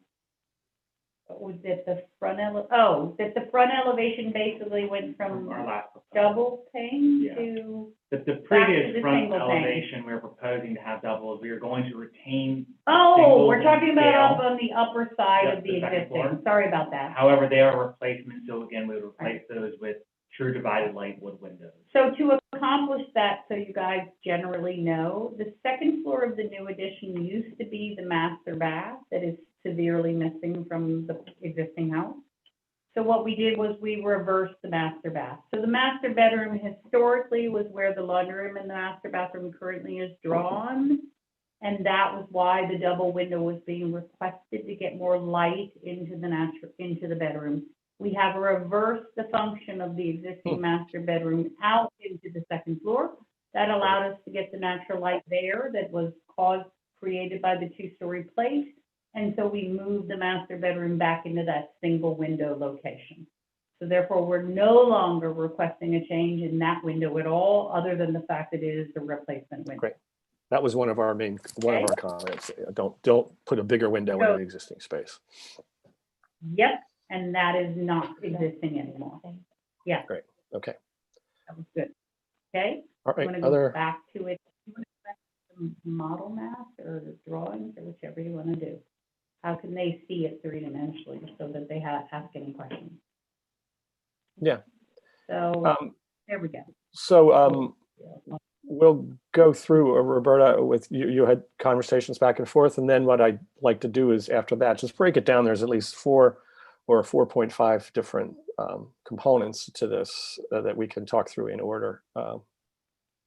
So Roberta, what thoughts do you have, first of all, on the overall project? I'm changing my mind. So the components I'd like to talk about, and Roberta, if you could talk about from the landscape aspects of this project, the rear, which is I think west. Some of the drawings earlier said east, but I think that's the west facade. Then the covered patio area, porch area, and then finally the large addition, and it's how it meets the roof line and the existing structure. So Roberta, maybe you could just comment in that order, and then we can have a discussion in that order, because I think some of them are straightforward and others we'll have more discussion on. Did you want me to mention, did you say landscape first? Yeah, landscape was first. Do we have any concerns with the changes to I don't remember from our pre-app last time that we had major design issues with the landscape and. Well, we didn't have much of a design previously. Well, we had the wall on Dean Street we talked briefly about, but right. So any thoughts on this design? Well, what was new to us was the outdoor kitchen and the fireplace. So as far as the pool area and the wall out back, the double wall, that is all exactly as we discussed. There are more details now on the outdoor dining area, and to us that is somewhat oversized. There's a huge fireplace, and it's tall, and it rises quite a bit above the fence. It's just that whole area has massive features between the fireplace and its storage on both sides for logs, and then the kitchen facilities. Those I don't think we saw previously. And they just seem pretty oversized for the property.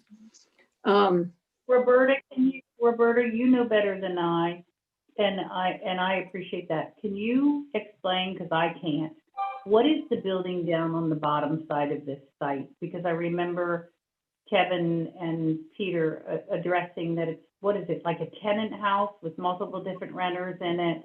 And so, having nothing to do with the fireplace, which I appreciate, there was a conversation about, can the fence go taller? Can it help to provide some privacy? Because there's, what is it? It's a bar school. It's a school that teaches people how to bartend. It's a large single-family home that's been converted. It's a large single-family home that they use for events. Whatever it is, right.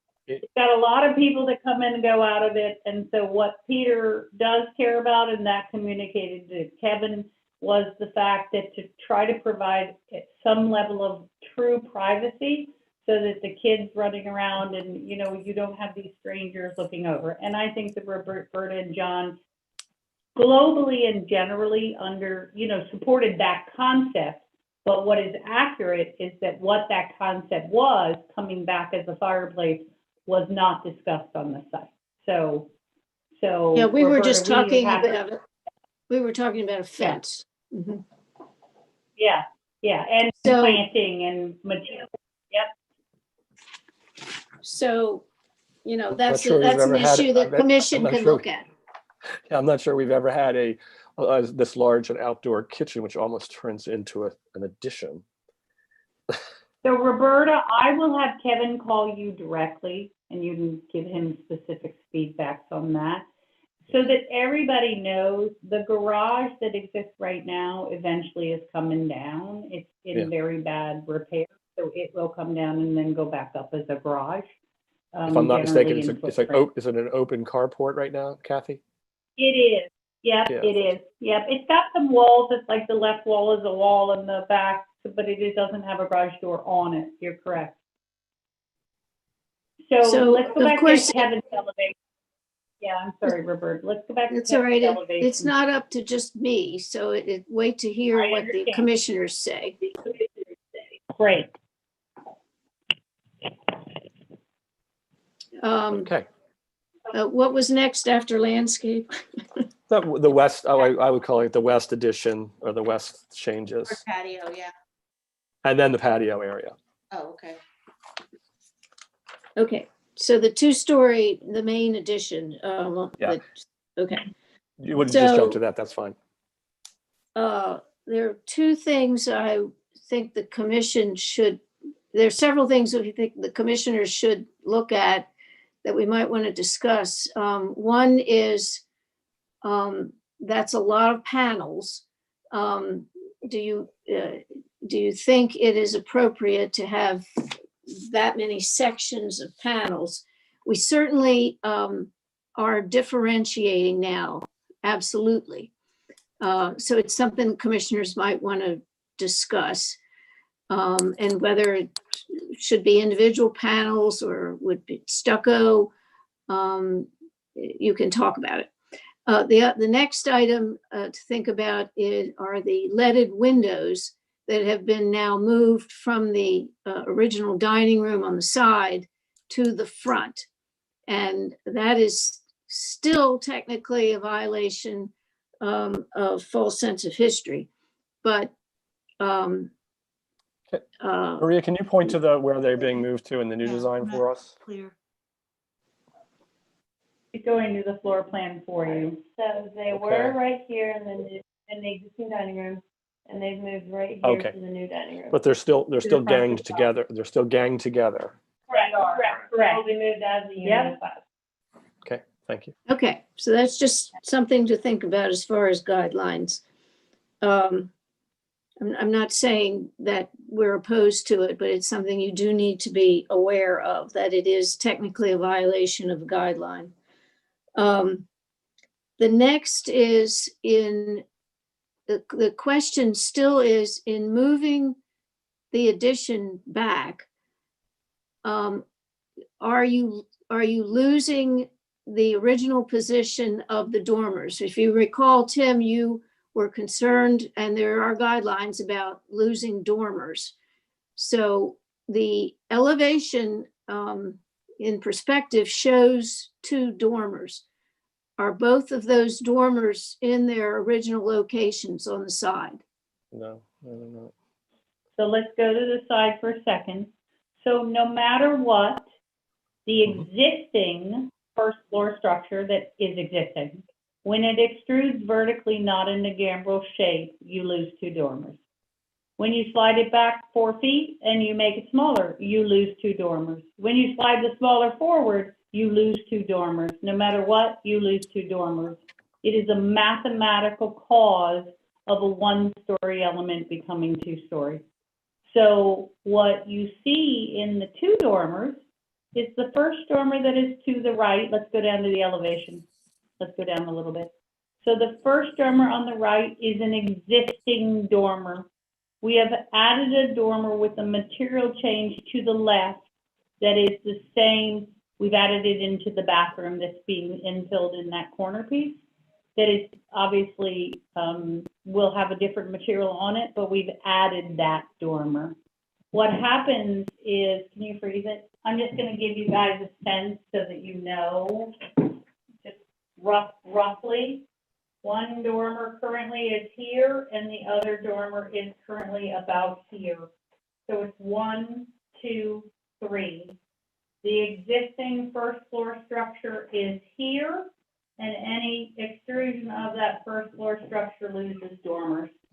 So there's no salvaging the 2 dormers without the denial of a 2-story structure. And the existing, what we do know is the existing 1-story piece actually is flush, 6 inches back, 6 inches back, 6 inches back. So when we first filed, we were 2 feet back, so it was going back 18 inches from where it is. Now we're obviously proposing 4 feet back just to help support that demarcation. But no matter what, we lose 2 dormers. There's no move a thing one way, move a thing left, that we don't lose 2 dormers. So I think I would ask. I appreciate that the dormers are impacted. Yeah, I don't know what to do. Okay, I want to make the commissioners aware of that. Yeah, I understand. The other is, I'm not quite understanding the new chimneys. I had asked that they be differentiated. So tell me again how they are differentiated. What we did was just all the existing chimneys have stone right here, and we just took the stone off and made it All more. of the existing chimneys have stone at where the throat expands as a detail, and we removed that stone. We can certainly do change more. the cap. We can certainly use a clay flue. We can certainly come up with a double style. We can certainly run a different brick trim around the top and the coursing. We can completely change it. Okay, I didn't understand what you meant at first about stone, but I see you're taking it Like off the coins or shoulder. something. And we would probably Yeah, recommend that's some more differentiation. So, but okay, Yeah. that's easily doable. Okay, those are all the points that I was noticing. So I'll take it. John Tower, give John a chance to speak. Well, they have addressed all of our points made in our site meeting, and not to belabor this, but I think that the differentiation of the addition is pronounced, and the questions about what it's going to be sided in or can be addressed by the commissioners. The outdoor kitchen, well, that's a new thing. But all in all, I see this as progress. Okay, Thank you, John. great. All right, so commissioners, let's go around. And again, I'd like to kind of separate it around the simpler things right now. The landscape features that we saw before were the pool. Does anyone have any concerns about the more detailed design around the pool and the lowering of the landscape there to address the floor plan or the floor levels with the main house? Nope. All right. The back is the back wall and the covered porch area. Tim, I'm sorry. Yeah, Bill. I'm sorry, I wasn't part of the first review on this, but I do have a question about the wall around the pool. Okay. And it's hopefully a minor point. From what I'm seeing in the section is the space between the two walls creates a dip in the pool where we have, based on the figure, probably about a 4-foot high wall at that edge. And the planter itself is up near the edge where we're putting all the trees. I would have to ask, what is the fall protection going to be on top of that new wall? Anything over 30 inches requires a fall protection to keep someone from going over the edge. I would agree with that. What my first thought would be, and this is just a thought, I don't even think you can access that upper part. So it becomes like a 4-foot wall. It's a 4-foot double high wall, and there's no place to get to that when I think out loud. Well, I agree with you that it would be somewhat more difficult to get up, but I've seen kids climb that high of space by grabbing a chair. And so, you know, falling off that edge would hurt. That would be a call. Go ahead.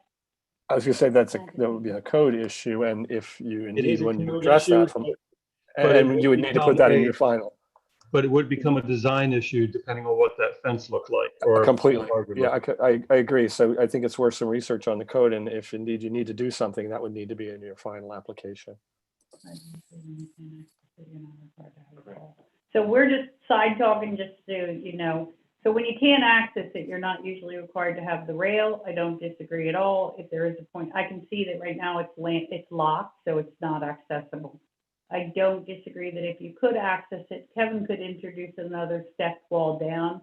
My instinct tells me, although it could modify, my instinct tells me in the section that he did 2 walls the same height, probably because he was protecting the root ball of the tree. Who the heck knows? The truth is the outer wall could remain, the inner wall could come down 1.5 feet, and then he could probably even introduce one more lower layer that would comply with that 30-inch if in fact it's accessible. I will make sure to give him that feedback. I know it's scary as hell, believe it or not, when you're working on steep hills and you can't access those upper pieces without making massive climbs. The code does not require guardrails on those retaining wall situations. But I do agree with where your concern. Okay, no problem. Okay. Thank you. Great. You're welcome. All right. Then moving on to the west facade and the covered porch area, those design features really, we didn't have too many tweaks on. I'm interested in the infill to extend there, and that's a new feature, but it sounds like you worked that out, that differentiation is useful. Anybody have any other comments on the that corner there? And if we're looking at this screen on A200, the lower level, or the middle picture on the left hand side. Those two. Any zoom in there. That right there. Any concerns here with the? Tim, since you asked, I think that I have to ask for more elevations or drawings, because the way that this represents it with that deep shadow and the corner of the porch projecting out at us so forcefully, it makes such a strong horizontal line and impact that it seems to me to hide the main mass of the building. It seems uncomfortable in its relationship of forms and lines. There are a lot of, shall we say, angles, the gambrel roof, the hipped roofs, and then there's this flat. So I'm not sure. I think I just need to see it from different perspectives. Right now, it kind of bothers me. It doesn't seem to mesh with the rest of the design. Are you able to understand it in the elevation, or is it still difficult? Yes, this is more what I'm saying, and it's still, see, you're creating this very emphatic, long, substantial horizontal element close to the ground level, and then you have all of these. Overall, I think I can actually just say overall, it seems like there are a lot of parts that are being put together, and I don't yet see them as completely meshing. Right. But I'm trying to yep, that's fine, Wilford. I'm trying to understand one thing. Are you focused on this infill region that you see me? No. I'm focused on the roof line of the covered porch. That long. Oh, I thought you were focused on the infill. I apologize. No. Oh, okay. Let's go back for a second.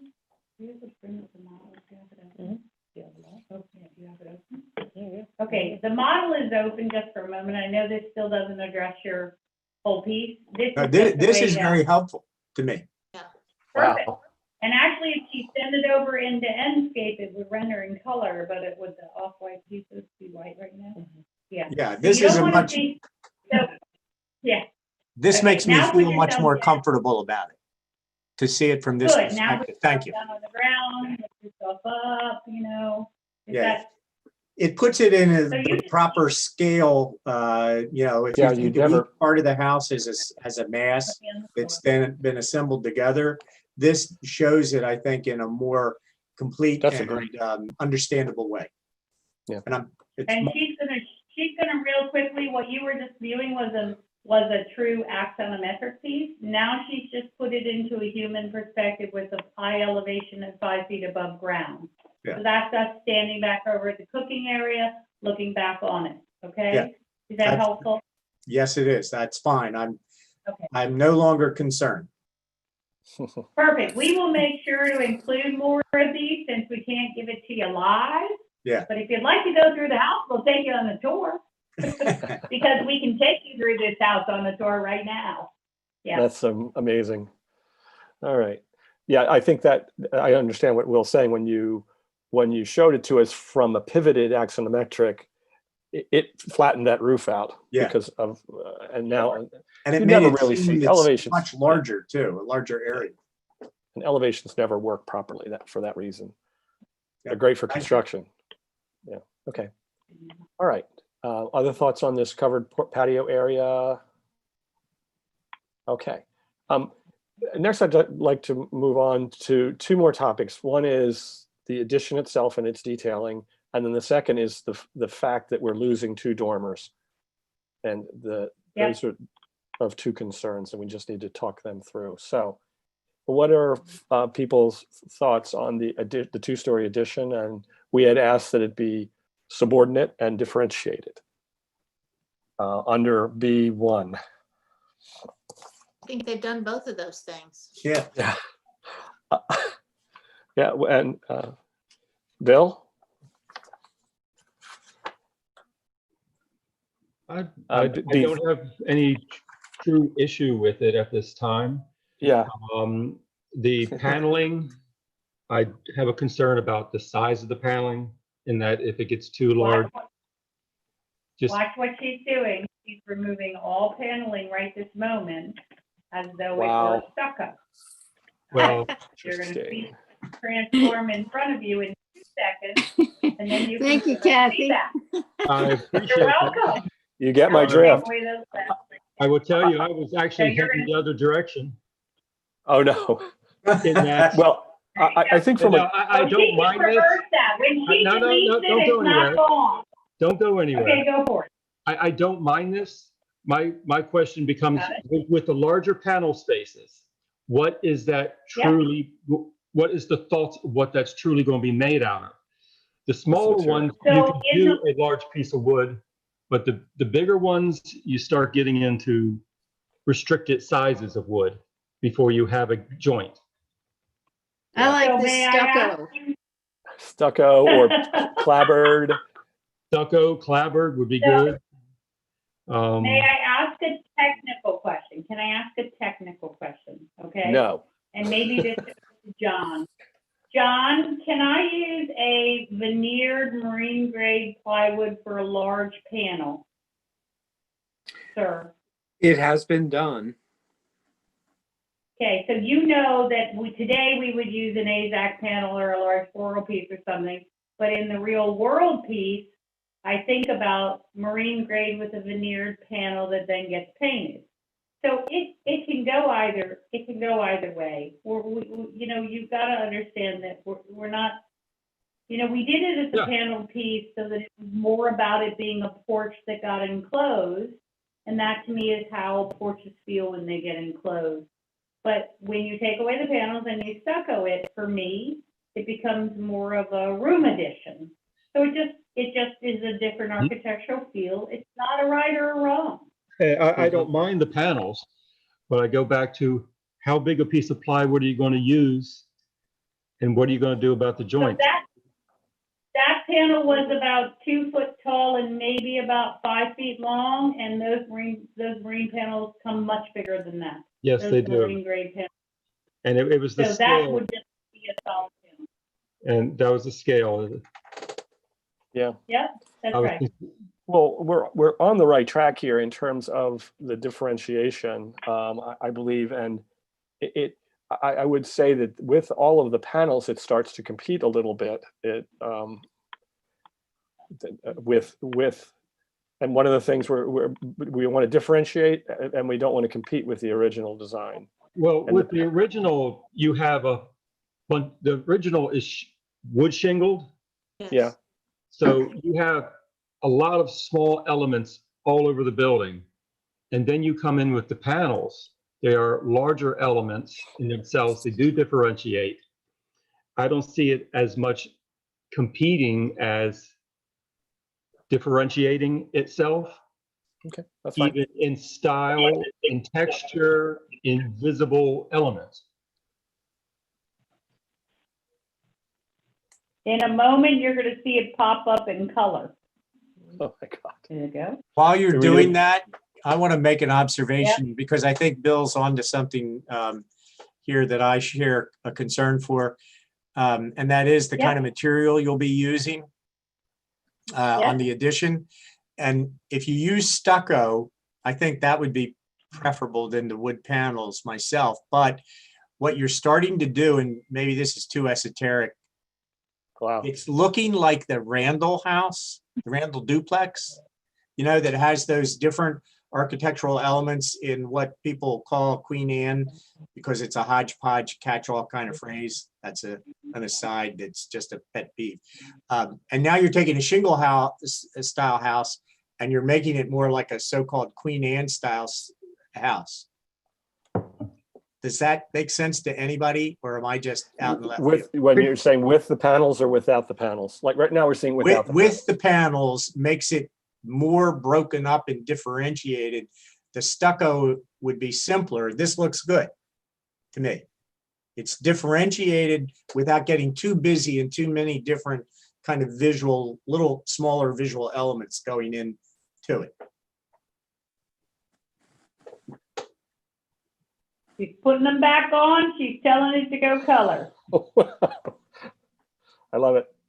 You're the designer, so you get to choose. But right. And of course, so now she needs to come up. Now what you're going to start to see are the shadow lines, right? Right. So as you use trim, what happens is you go into a monochromatic application of color, which is different to me than stucco. When you use stucco and trim, you have a textural and color differentiation that'll happen by nature of the texture. You don't have to. Again, there's not a wrong or a right. Bring it a little closer. There's not a wrong or a right. These are just two different things. But you don't have to go monochromatic. You could accent. You don't have to, but if you take this and don't do it monochromatic, it gets too gothic-y. Right. You don't want to do that. That becomes a Tudor home. Don't want to do that. For me, if you do panels, you go monochromatic. Yeah, and I would keep it simple, again, not to compete with the beautiful design of the original building. So the more you add color to it, you start competing. And that to me is, again, B6. Not only in mass should not compete, but in detail. So we're good either direction. If you want to ask me personally, I'm voting for panels, but I'm okay either way. I'm not hung up on either. I personally love panels. Yeah. If I'm speaking for the commissioners, I'm hearing that either I'm the only one that's a little hung up, I think, on the additional detail on the panels competes a little bit, but I don't hear other people having that problem. No, I'm comfortable. Well, I think Wilford prefers the stucco. I do prefer it, but I'm not hung up on it. So I'm with what I prefer wood. Well, how do we break this tie so we come in with the right thing? Somebody break this for me. I think preference is one thing, but whether it's compliant, I think both of them are approvable. Yeah. I'll agree. In this case, Kathy can be the architect. Yeah. Yes. You're the designer. Then I would come in with the panel. That's what I would do. Okay. That's what I would do because I think it's the most elegant. Just don't compete too much. Okay. Okay. So, what does that mean? I know. I'm sorry. I should just shut up.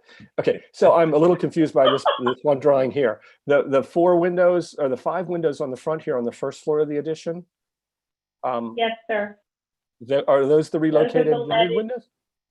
Or yes, they are technically leaded glass, beautiful windows. We're just going to model them in Revit. We'll make sure that we have the pictures of them below so you see them. Yeah. They are these beautiful leaded glass that need if we go back to the repair work. Can we go back to that last drawing we just were looking at, that one right there? Yeah. Yes, sir. In this drawing, they don't appear to me to be those leaded windows. No, they're not, because to use the technology to mirror. So you want to show the pictures? Yes. You want to show the pictures? We will do slight changes, but there's a point The where dimensions are the same. It's just missing that diamond pattern. show the pictures of them. Yeah, Show the I pictures of know the pictures. true Okay. leaded windows. Yeah. They're not just diamond, they're elongated things. They're beautiful. Right? Ooh, yeah, Oh, yeah. right. And those dimensions are the ones in that prior drawing and on the elevation, is that Yes, correct? that's correct. They're identical. Yeah. Okay, because, okay. It looked to me on the elevation as if the scale, and unfortunately by simplifying or by subordinating the design and moving it, the windows trigger another, D18 talks about windows in an addition relate to in scale and proportion to the original. And if you go to that elevation, the street elevation, again, elevations throw things off, that one right there.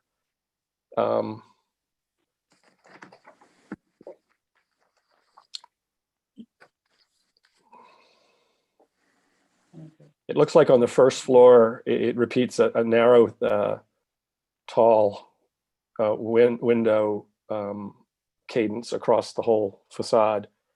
On the second floor, you've got two large 4 or 6 by 6s, and then you've got tall, thin windows, but that relates more to the addition than the facade. I just thought I'd raise it. If no one else thinks it doesn't relate, then I'll be quiet. But it just struck me, it did not relate. On the second floor, it didn't relate to the facade. Well, Tim, I think you're correct. The windows in the dining room are shorter than those shown on the front facade. John, I'm not understanding what you're saying. Yeah, neither. In other words, they're not as tall as I think as what you're showing on the front facade of the lower floor of the addition. So what Tim is saying, I think, is that those windows are larger than the windows to the right in the main and original structure. Yeah, they are proportionally, they're different, but we don't have control. I mean, if we're going to relocate the leaded windows there, that's that. I mean, they are what they are. Yeah, I actually think they're shorter though, but I guess I'm wrong if this is a drawing of how tall they are. That's correct. These are field measured windows. So then my concern was on the second story here on the existing facade. So I would ask this, is the second story supposed to relate to the second story, or is it to be subservient and different? So I'm a little confused, right? You could present it either. You raise a valid point. What are we relating to? Are we relating to the existing structure, or are we differentiating? So I would raise it for the commissioners to kick around, but it's also recessed.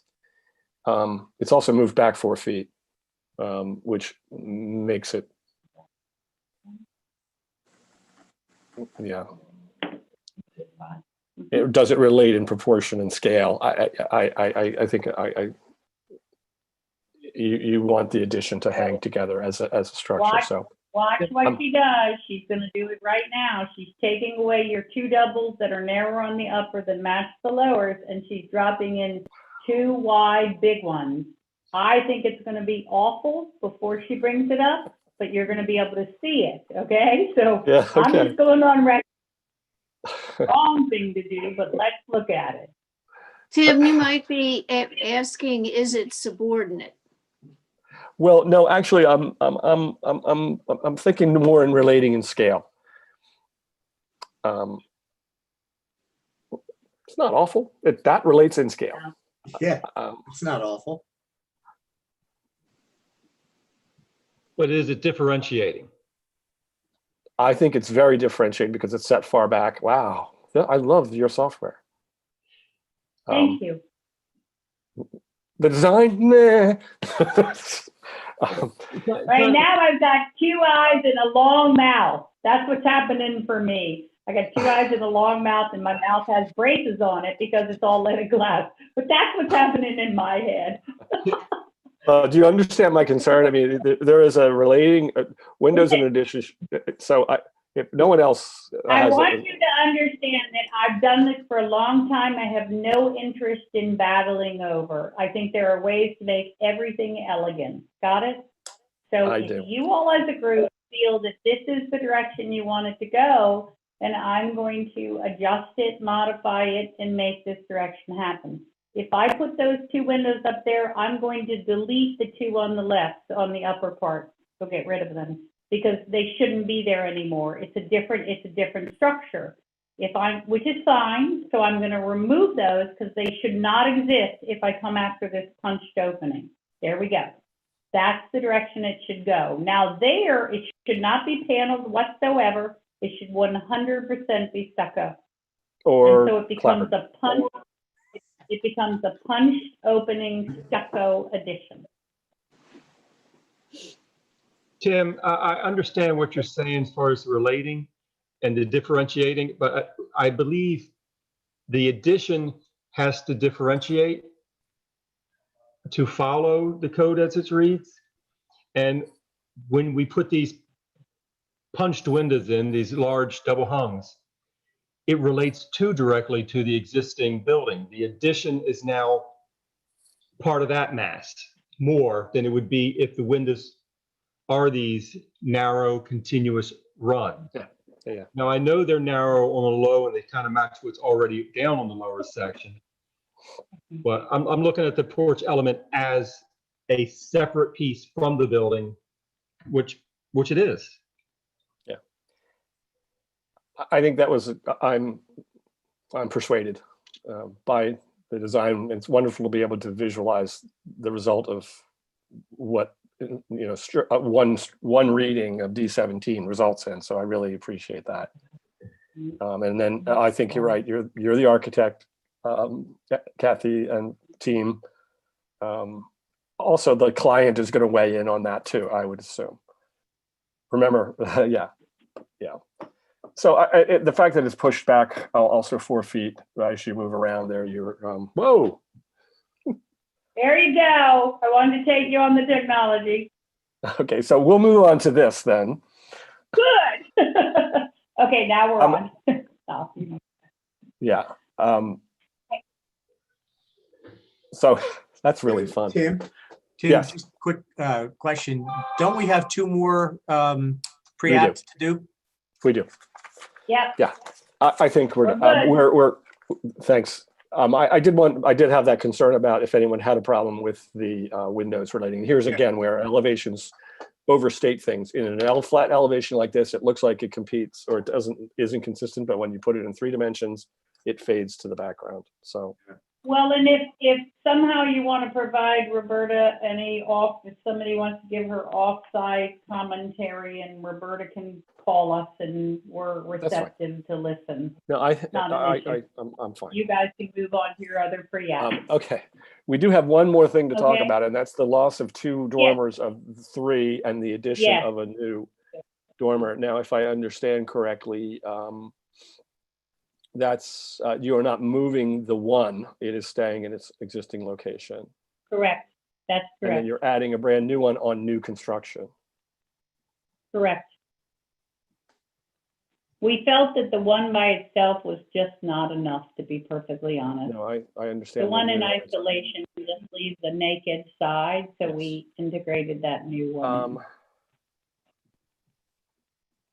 So it's a loss of a character-defining feature in the dormer, concealing it. That's typically not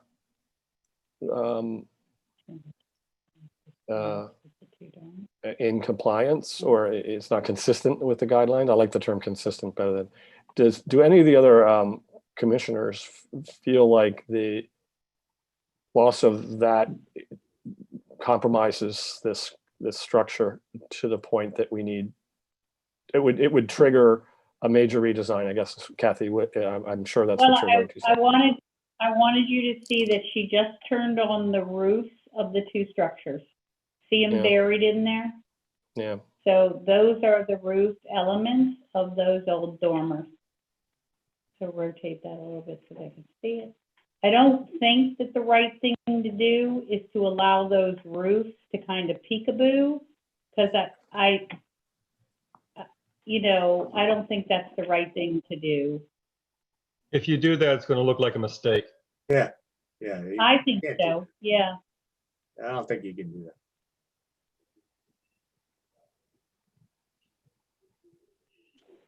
Pretty much, if the addition is going to be approved, it's going to have to be approved without the dormers. Otherwise, it's going to look wrong. Yep. There you go. And I agree about the additional one. I think it would look odd just to have the one remaining on that other half of the roof line. Right. Yeah, I agree. And I appreciate the fact that you're not just moving into other, I think in a previous design, you had actually created a new, you'd moved it and they were larger. Now they're back to the original size. We did. That's correct. You're very correct. That middle one became a larger, and we heard the feedback about its original, and thus the reason we added the second. Well, I still have some concern, but I don't think it's enough. It's one of those. I have a concern because there's one guideline that we're having a problem with, but all the other components seem to be in. This is where I'm thinking. Does anyone else have a problem with that? Tim, the new addition is so substantial but made subordinate. And this question about the dormers would, as I think Kathy or somebody said, would require a whole redesign. So I'm willing to bend it as long as we really have the authority to do that and let them go. Right. The idea is that the program of design at the request of the property owner drives certain decisions, and that's what we're dealing with. Okay, I wanted to raise it and acknowledge the fact that there was one component that we are still kind of hung up on, but we don't necessarily have a solution and can't propose one. All right. Did the commissioners have anything to say about the outdoor kitchen? Oh, I'm good. I agree with you. It becomes an outdoor structure. It almost becomes another building. I'm not sure. I think it. So that I can you guys help me to understand so I can provide the feedback to Kevin? I'm thinking that might be about 8 foot long and countertop height. Talk to me so I understand the concern to that thing. It's an extension of the wall in which there happens to be a sink and a grill. Talk to me about that so I can give him feedback. From my end, it was more the fireplace that stood out. It's the fireplace I have the concern with. Yeah. It's the chimney of the fireplace. Talk to me about that so I understand that one too, so that I can explain to him what's the concern. Is it maybe what is it? Because obviously when you do an outdoor wood burning fireplace, it has to have the chimney piece. Scale wise, it's not very tall. It's probably maybe, if a person is 6 foot, maybe 14 feet 12 tall. to 15. Yeah. Yeah, it's tall and it's bulky and it's wide. Got it. So you would prefer that it kind of brings itself down in scale? Correct. Okay. I think your wonderful drawing tools can help you with this. When you draw it, got it. You got it. We can talk more about it, and you know, that's fine. I'm actually looking. It's a funny little thing. It's hard to find to give you guidance. Retaining walls, fences, and other landscape features should relate to the architectural style of the building. I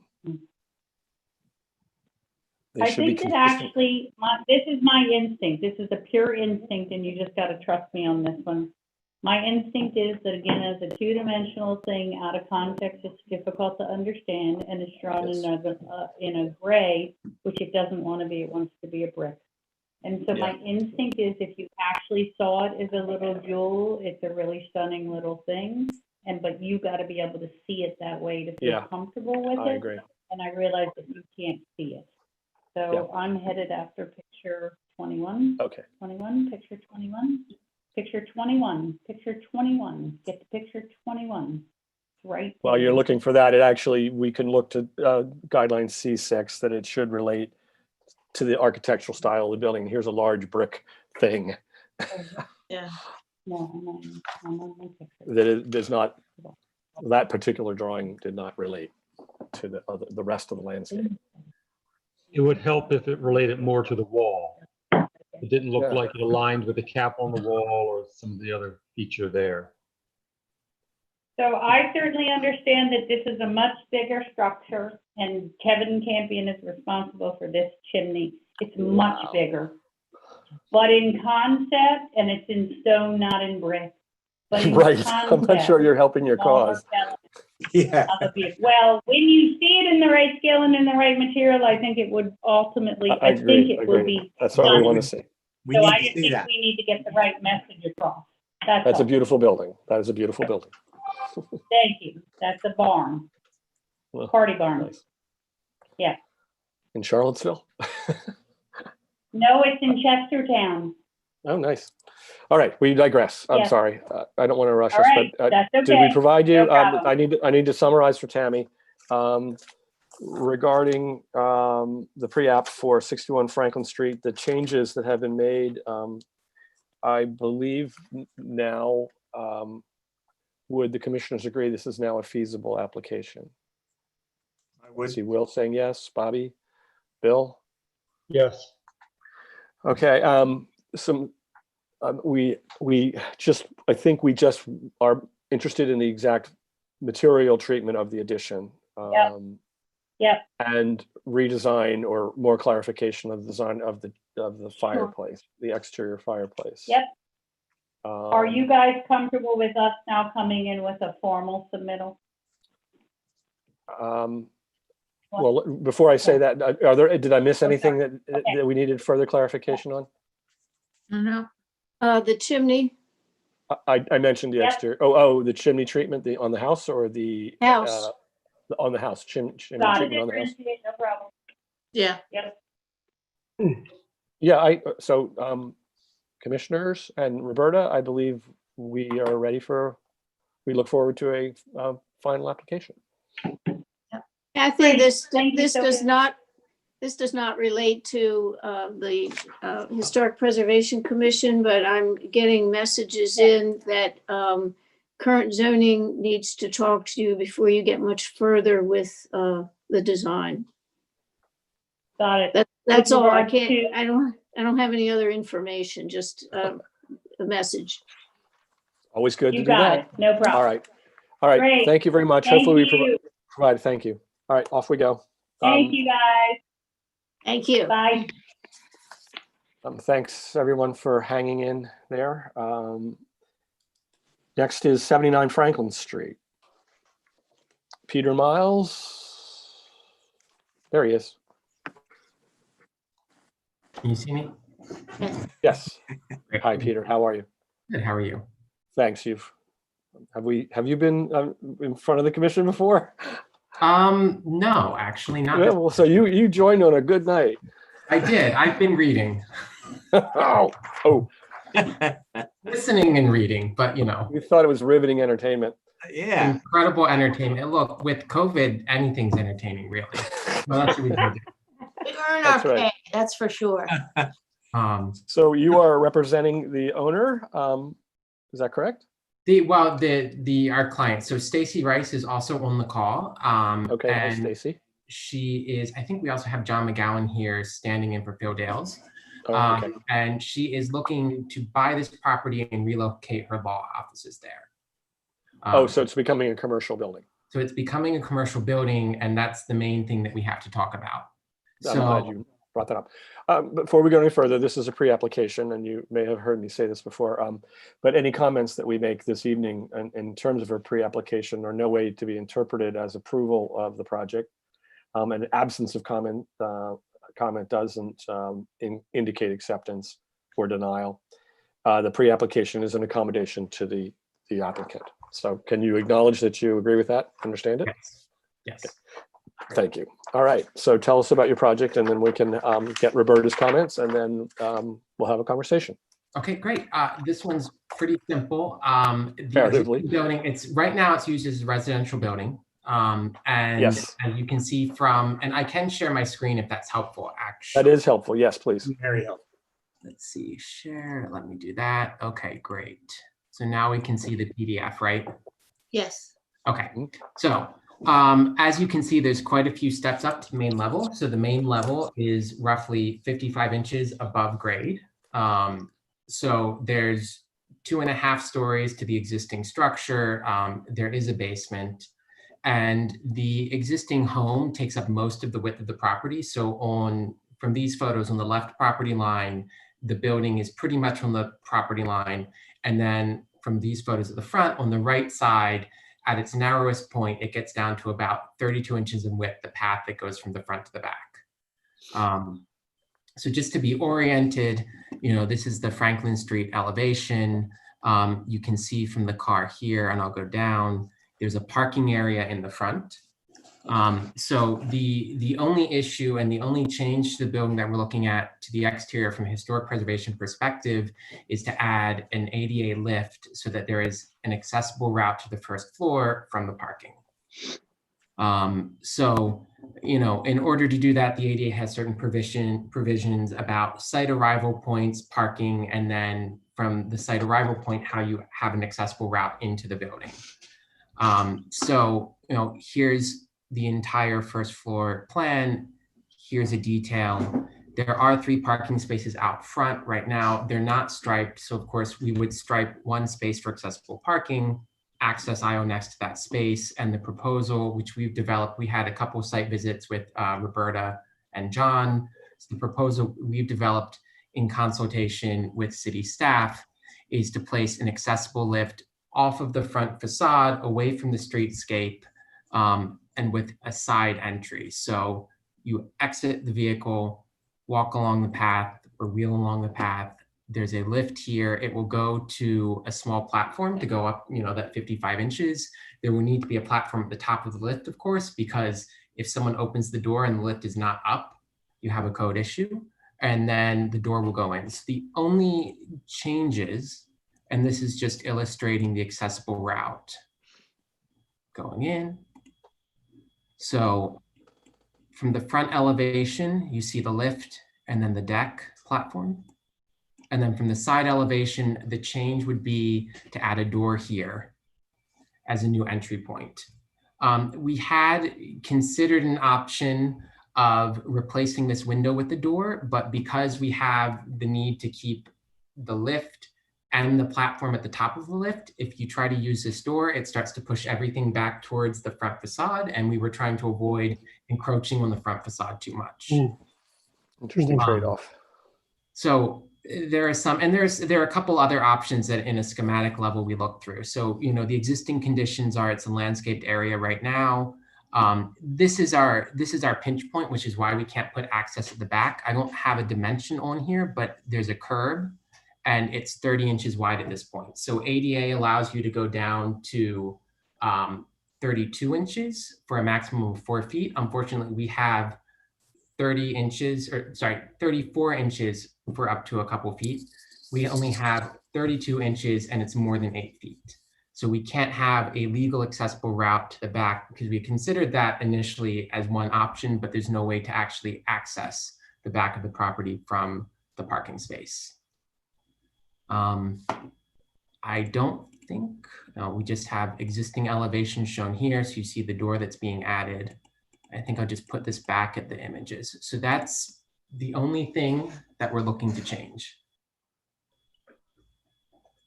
Okay, any clarifying questions from commissioners? Roberta, what are your thoughts, Roberta and John? Oh, I heard a helicopter go over. I was trying to figure out if it was going to land.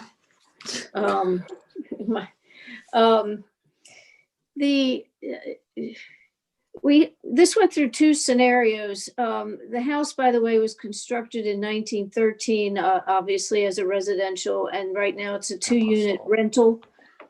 Can you hear me okay? Yeah. Yeah. Okay. This one is also going through some zoning review at the same time. Our other projects haven't really had zoning review yet. but this one is in the middle of some zoning reviews.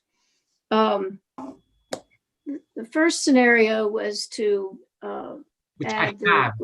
add the lift to the front porch, which would then cause the front porch to be ramped. This would be somewhat more reversible, but it's also a lot more obtrusive from the street. Then the idea came first from John Tower to open up the window on the side there, but they have to have, a landing. And then that would probably intrude, didn't it, on the porch? So Yes. they moved it over and created an opening.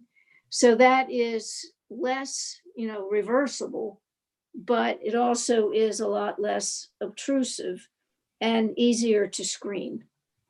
So that's the conundrum of, needing to meet ADA, and being a commercial space, then it requires, a commercial size lift.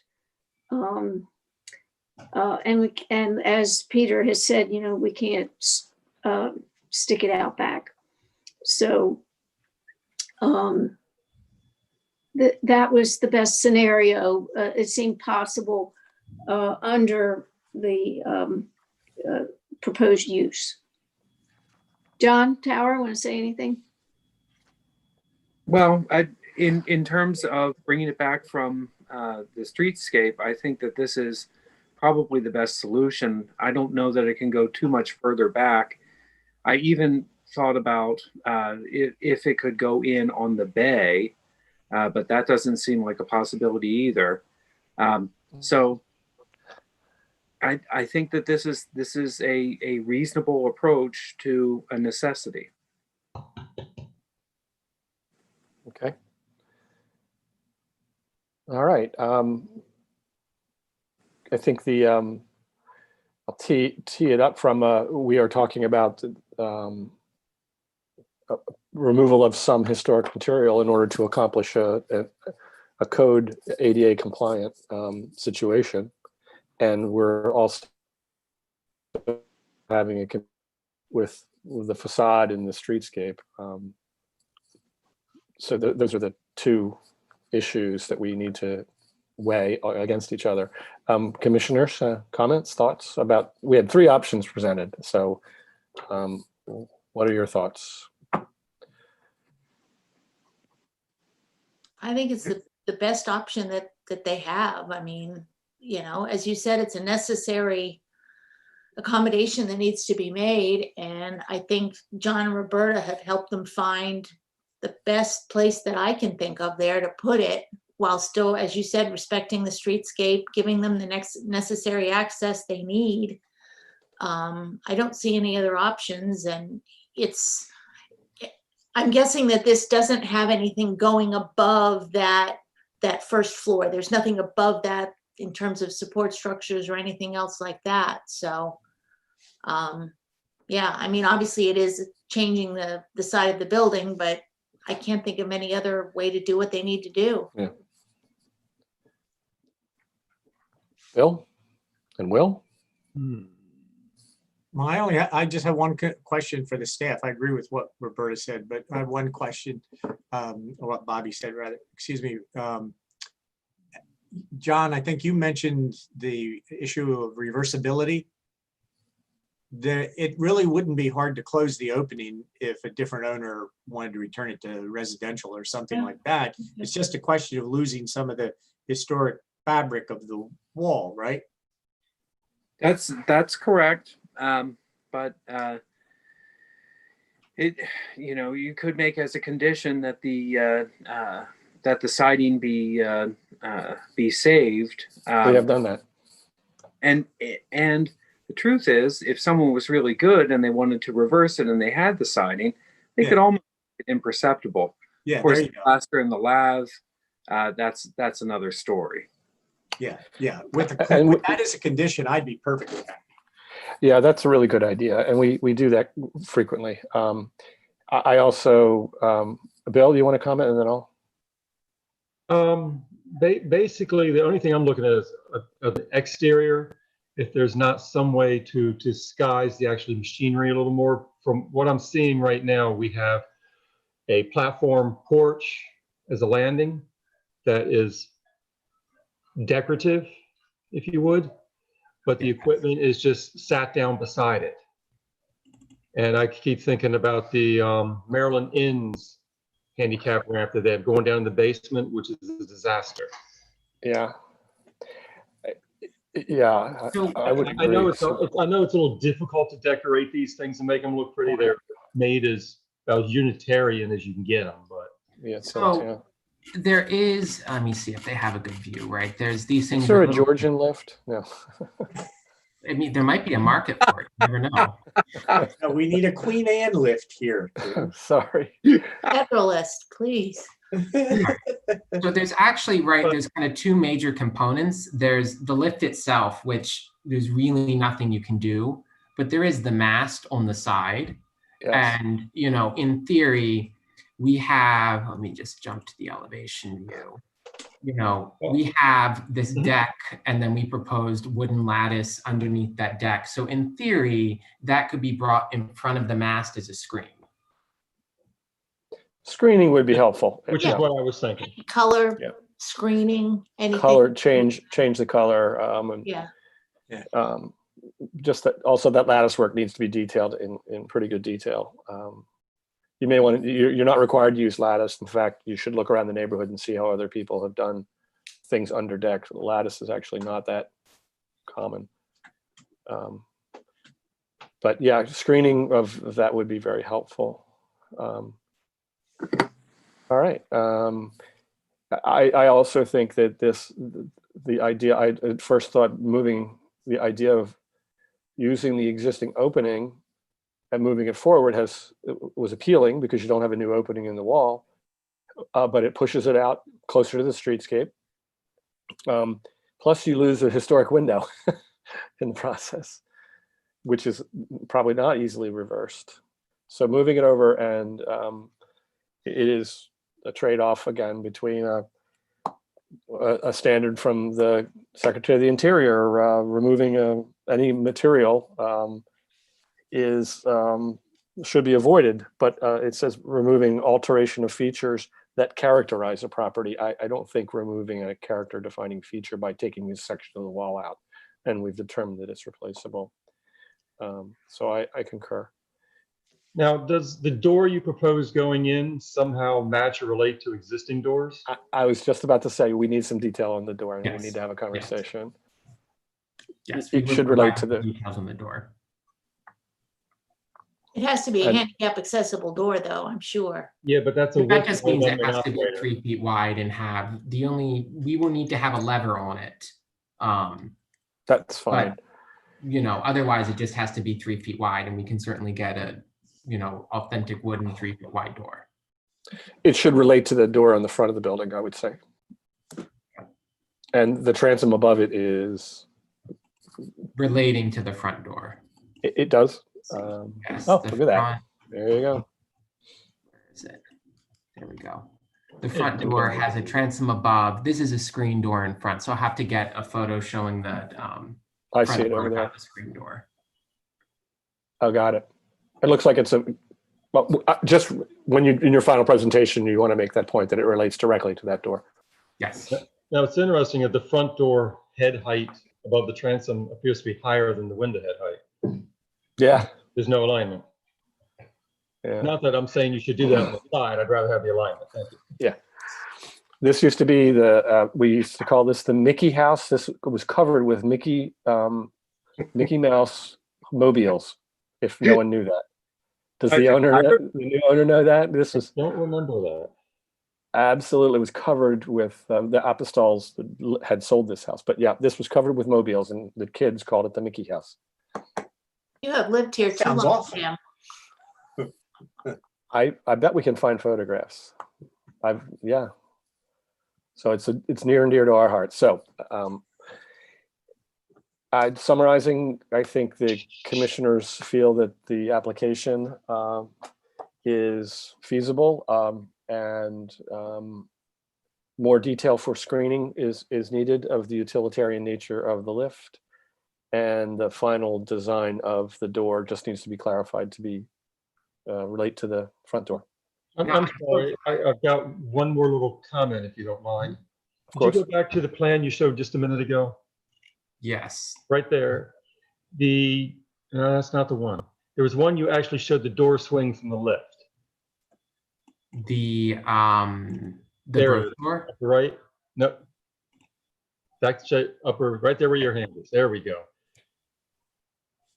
Do you have an access problem to the left where your opening is? Isn't there like a 1 foot requirement there for approach? So we'll include the full details for the brochure, but when these things are automatic, the other thing is actually, we should be able to get a version that swings the other way that eliminates that issue. Really, this door swing should be reversed. That was what I was thinking. Okay. And I do have a question regarding the screening. Does the commission have a preference for using planting as a screening or a structure? Because we do have space here that we can do planting. Good question. Well, you're going to put planting in of some height to cover as much of that as possible? Yes, and if you look now, there are bushes here now and they're hiding the trash cans back there. Yeah, but I guess my question then is, as the plants grow, they're going to widen up and start cutting down that space. So we don't need to have, as soon as this lift is installed, as far as access past, there's no access to the backyard. This deck narrows the path down to something like 10 inches between the deck and the curb. So any access to the backyard will be through the house. Yeah, but you only have 2 foot 1 1/2 inches between your property line wall and your lift. So that's fairly a narrow plant. Yes. If it goes up to some height. So it's bamboo. I'm just looking at a maintenance issue, that's all. No, relevant. Yeah, it's kind of irrelevant to what we're talking about here. So. Yeah, can you go back to the photograph that you showed? I actually thought there was a fence there along that parking lot next to the club. Yeah, so it's going to be pretty obvious on this streetscape. Well, that's a private drive, isn't it? Yes, this is. Yeah, but belongs to this property. It is visible. This is, this is Franklin Street, and that's the Annapolis Club there. Yeah. I don't know. Maybe you should present both. I agree with Bill. I'm not sure what kind of landscaping you could have that would be that thin. I mean, I could see a continuation of your porch railing as a screen wall, perhaps. Mm-hmm. And it would remain thin. It would continue that aesthetic that you created with your porch. Mm-hmm. So it's just a little wing wall there, if you will. Right. Mm-hmm. You could actually put planting on that with vines, but with a green wall, which is an idea. You could. That's an idea, but you're the designer. You get to choose. There's one other issue, that's the railing for the lift. We were thinking not to emulate the replaced railing on the front porch, but to do something more in character with the house itself. Yes, let me see. So probably something wood. Oh, there. Well, that's right. There'll be a railing around that. So that you're thinking it should be differentiated and not wrought iron.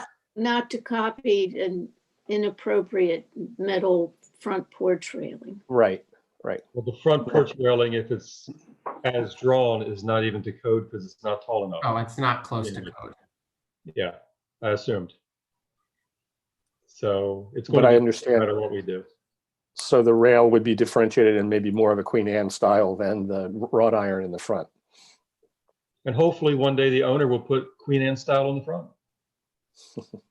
We'll come back to see you. All right. I think that wraps it up. Tammy, I think I provided a summary there. We added some more clarification on the rail around the deck and the screening. All right. Did we provide you with enough information to go forward? Yes, I think Peter? everything we need. All right. Thank you. Thank Great. you very much. Appreciate Thank your you. time. Okay, thanks. Good night. Welcome to the neighborhood. Thank you.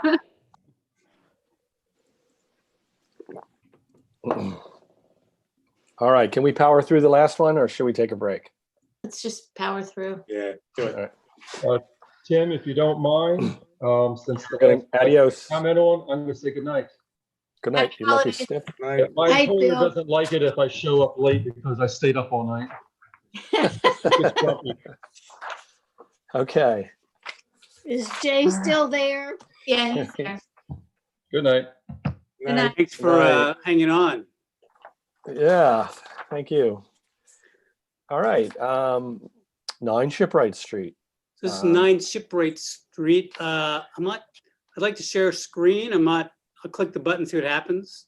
All right, good enough. And I just need you to acknowledge, Jay, that you recognize this is not to be interpreted as a approval or denial of the project, and absence of comments doesn't indicate acceptance. I agree. Okay, good. What do I need to Done. say? All right, yes, good. All right, go for it. Let's see. Stop. Trying to figure out how to share my screen. All right, while you're doing that, I want to say I really appreciate the effort that you and your staff took to compare the prior presentation with this one, and the streetscape work that you did. It really made this much easier to work with. So you guys did a great. Thanks so much. Let's see, share.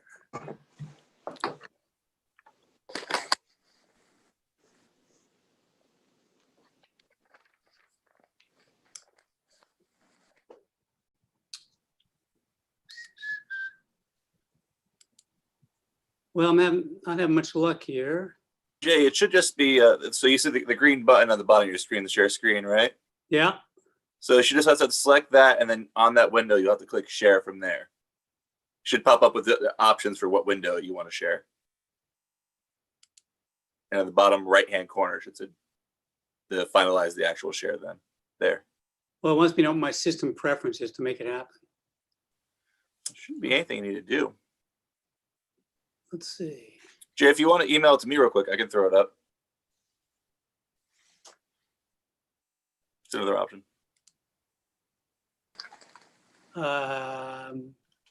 Okay, I mean, it's a package that we, okay, what's Joel?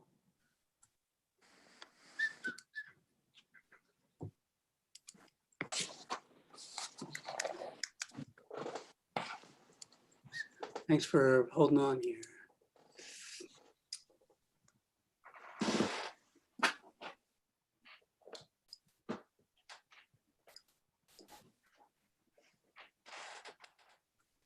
There we go. So this package is just a further exploration of 9 Shipwright. I'm hoping Joel can pull it up for me because I mean, Julian. I'm sorry, Julian. Oh, I sent it to Joel. Oh, yeah, so it's a Joel. Yeah, no, you need to send it to me. And also, Jay, we've known each other for like 10 years. I know. Well, you know, wine versus. There we go. Got it. Sorry, I sent it to the wrong person. No problem.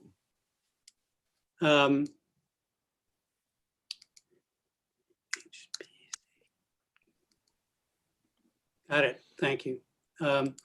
Continuation of our discussion in October. We have done more streetscape work on this to see that it is a better fit into the streetscape. We've looked at the heights of the entire street as well as heights from the water side. We've looked at additional gambrel roof projects in the city, houses in the city, and have fine-tuned these elevations. I think it's in pretty good shape. We hope that you agree once we get to see it. Yeah, sorry, Jay, I don't see it yet. That was a big file. Oh, here it comes. There you go. It just popped in. Give me 2 seconds. Jay, I get the same messages about current zoning coming through. Well, so I've looked at current zoning, specifically the setbacks, the heights, as well as the FAR. The FAR is not usually applied until someone wants to stop a project. I mean, it's sort of a hidden part of the code. It's not really applied too often, but we do meet all of those. But I look forward to exploring it with planning and zoning if we need to. The FAR is 2.0 here, and we are within that 2.0. Okay, well, that's a discussion with them, just a message. Do you want me to go to page 2 here, Jay? Yeah, please. So page 2, I don't know if we were all here a month and a half ago, 2 months ago. Page 2 just looks at the existing site and the history of this house. We consider a non-contributing house was built. Yeah. It doesn't show up on Sanborn until the 59 map. So it's between that 30 and 59 period. Next, please. This is streetscape and waterscape of the existing house. Modest gambrel roof, odd waterfront side. I don't know when it was approved. And then the streetscape itself, looking up and down street, is very tight, restricted. On the bottom left is the Preservation Commission approved in the 80s double gambrel, like a Robert Stern house. And then on the right, which sits back a little further, is I think another 20s two-story house. Next, please. So this is the entire streetscape that shows. We went out and measured each house with a laser, and so we're within easily within 6 inches to a foot, because we didn't trespass and go up and knock on the door, but we used laser and trigonometry, and we so our house is in the middle. This is actually a city topo map. This is our house, and we basically took it to whatever this street is. It's late, but Revel Street. Revel, correct. So this is the actual height as well as the proposed height of the new structure. Next, please. Thank you. And these are just a photograph of each house or structure. The end of the street is a pump station of some kind, that, and then it's Mandarin or whoever houses are more contemporary homes. So just as we go up, this just shows you the actual house photograph plus what we measured as you go all the way up to the corner. This is the top corner with the pretty lovely house. And our house is this one. Yeah. So the existing house and the proposed height. Next, please. We also explored other gambrel roofs in the city just to see what was out there. Just look at the dormer types, the angle of the roofs, and the curved window tops were not, how the windows were within these existing homes, because we're proposing a gambrel roof house structure. This is our former mayor's house, Mayor Hillman. These are Franklin Street, a lot on Franklin Street. We just spent an hour. The John Shaw House, Charles, important one on Charles. Next, please. This is obviously the waterscape. The heights from the water, these specific houses. I mean, this follows the houses on Shipwright Street, but the shoreline actually impedes that. So these are the Shipwright houses. This was a house that Scarlett and John all did, or we did 10 years ago. But we didn't include that in our heights. We basically used the streetscape, the backside, the waterscape. And our client actually sent me something similar to this, showing these actual, the red lines showing the actual heights, because he was concerned about the height issues. Next, please. Again, this is waterscape, waterside with, this is the existing back of the house.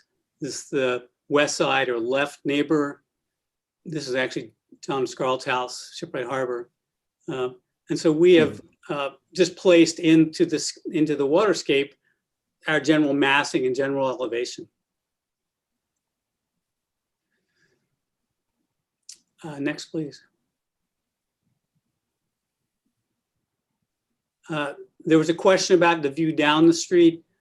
There's not a really good angle of view because of perspective.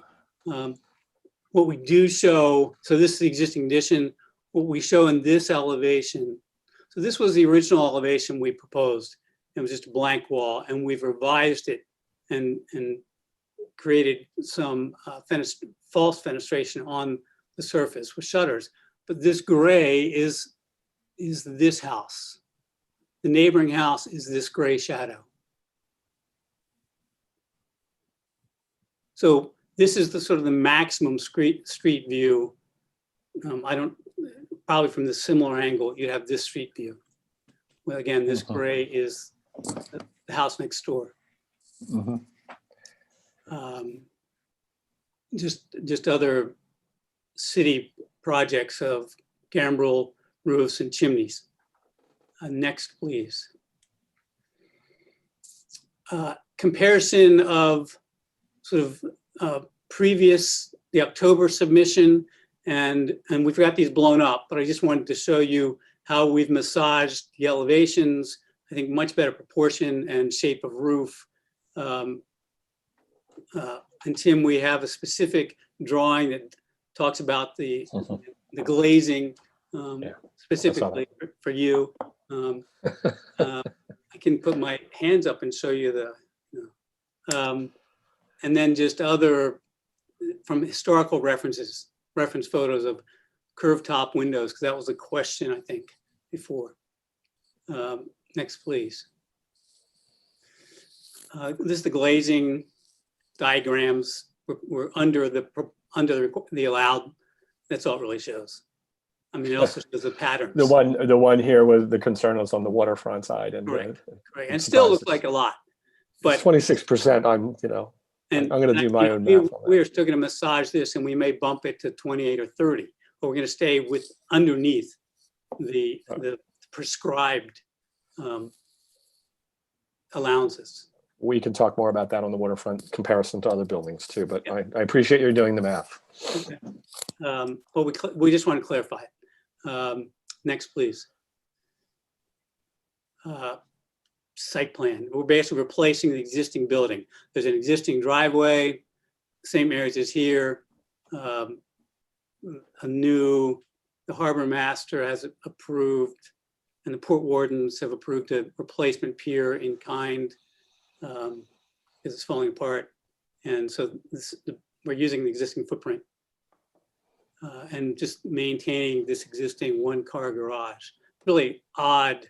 It's a 0 lot line on the west side on the front.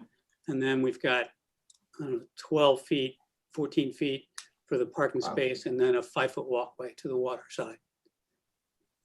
Next, please. Just showing you this is the existing section. This is the allowed building height under the 2232 code, under the 2232 overlay. And just existing floor plans. Next, please. Hey, Jay, do you have a section of the exact same section with the new design? We do. Okay. Next, and these are plans. It's 0 lot line. We're going to. These are existing mechanical units that are behind a fence. They have on the lower level, on the water level, basically the water side at the allowed FEMA level. They're going to have a little open porch, if you will, and they want to put a little pool, dipping pool, hot tub, whatever it is, inside the deck, and underneath the steps, we'll have to put the the water treatment system. So this existing, we have the HVAC system here, and we're going to replace it in kind. We've also shown it on the top of the roof because with 4 floors, it's no way we can make it all work with one system. Next, please. Little elevator pops through the roof, little ship's ladder to get up to the roof. And we show a little enclosure in our elevation to enclose that on the roof. Next, please. This is the new these are the new elevations, just revised, better angles to me, better angles in the roof, better window types, better dormers. I think the elevations have stepped up in terms of just proportions and composition. This is recessed back about 10 feet. This is actually an opening in the wall, even though we counted this glazing as part of our facade amounts for glazing. I've never quite figured that one out. If this is an open wall and this glazing is 10 feet back, do I still count the glazing in the HPC number game? I just don't know. We did, we counted it. Okay. Next, please. This is on the property line or within a foot of the property line. And it is not allowed to have any glazing under the building and fire code, no windows. We just looked at the composition and said, well, let's use a closed shutter. So it looks like there is a window there, but it's solid wall. And it's a shutter system. It's closed, it's fixed. It's wood, we'll have to detail, but it's a fixed shutter. And then this will be a working fireplace. This is probably won't be more of a veneer from the outside, maybe a foot deep. And the majority of the fireplace will be inside because again, we're within a foot to the property line. But we felt this made sense of this elevation. And the front half is really the only part you see from the street. If we go back, and we don't need to the earlier streetscape, this entire back half is really blocked, but visually blocked by the house next door.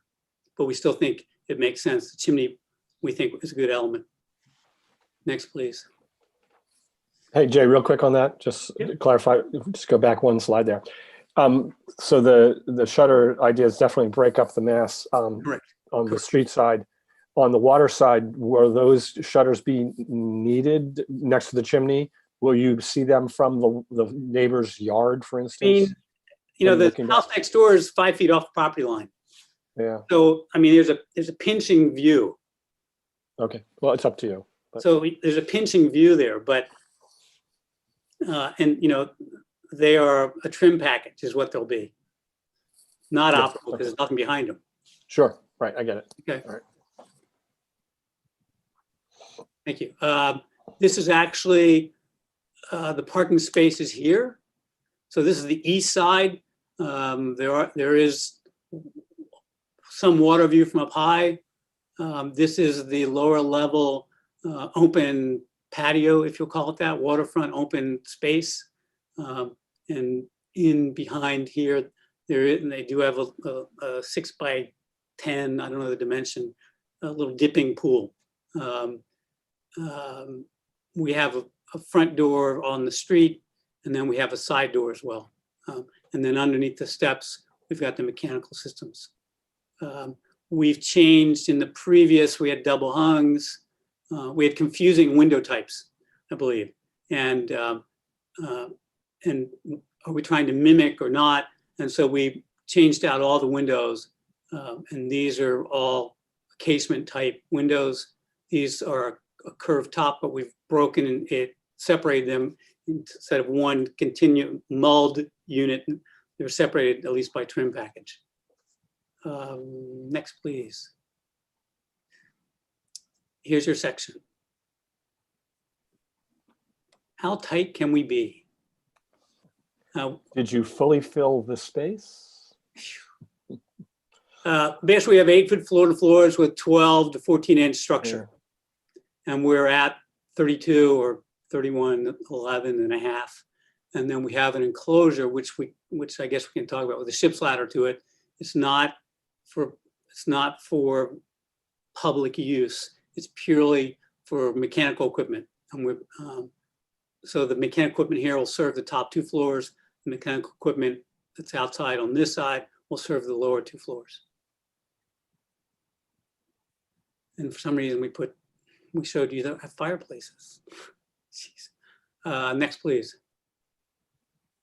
Well, so I mean, visually, that's the package. We've addressed most of the guidelines in the following pages. I don't think I need to go through them at this point, unless you want me to. I can read them. But we went through, and there's X number of pages of response to guidelines. So I'm open to questions and queries and thoughts, please.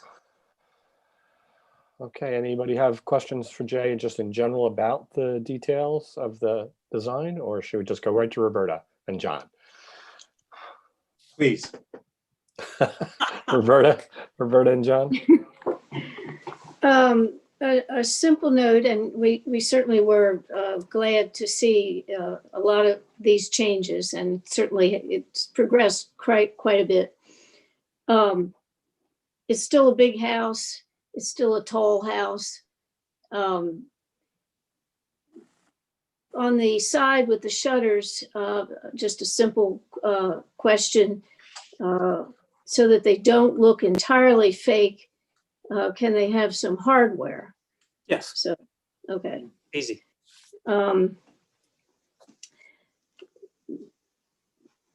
We would like to see some more detail on the trim boards where it looks like the 2 sections of the house meet on the side. I guess, we just want to see that detailed so that it is a detail, and not just a board. Yes. Got it. Can you go back to the rear elevation? Oh, can Julian go back to the rear? All right. I'll have to get lessons tomorrow on how to do this. I can. Which page was that? Off the top of your head, Jay? Just keep going backwards.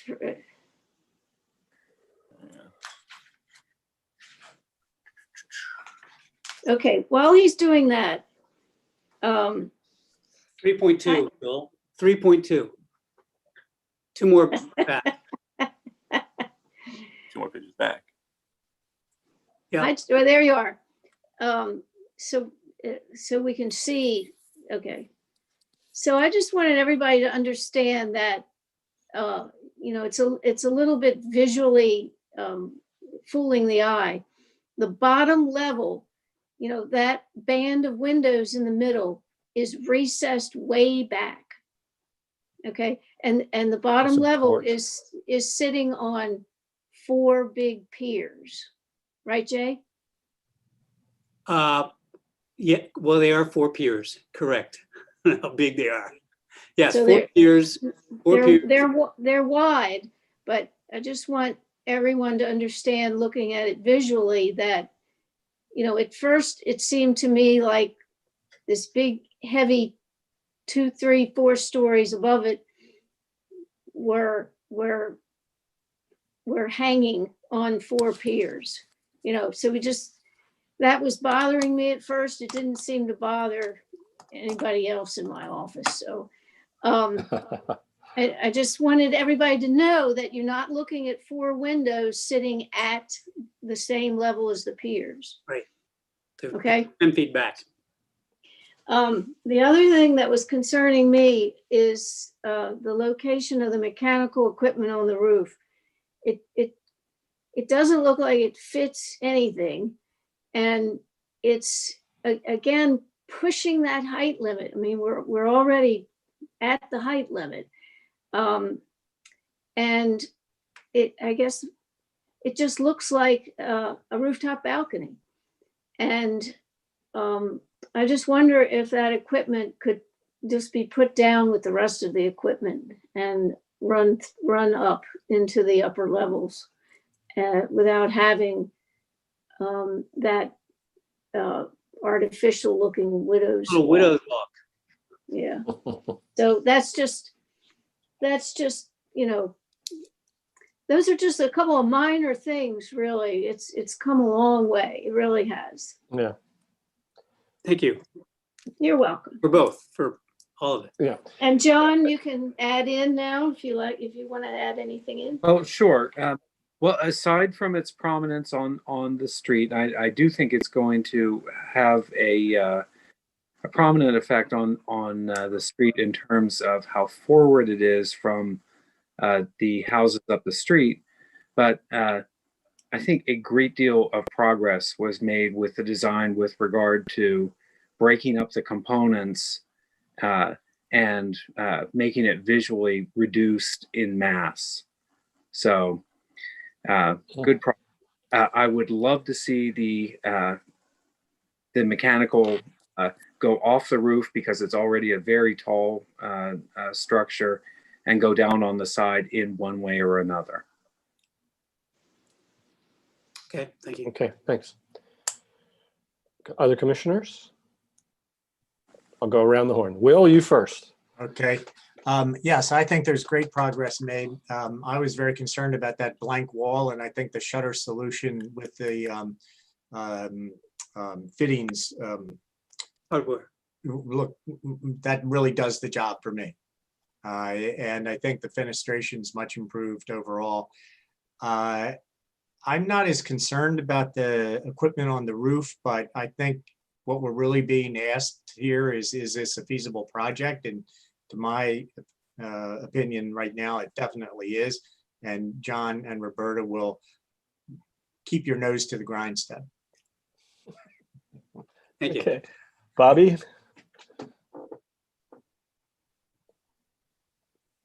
You're muted. You're muted. Sorry. Somebody was making noise in my house and I muted it about 30 minutes ago. I was going to say my comments are kind of along the same line as Will's. I come from a non-architectural background, so when I saw a lot of the things that alarmed me in the previous iteration that we saw, I wasn't quite sure how to verbalize what I needed to see. But you guys have managed to nail it. I mean, the great work done on the streetscape really helped me understand how it was going to impact the street. I mean, I drove up and down that street, or rather my husband drove up and down that street 4 or 5 times while I tried to see how all the buildings fit together.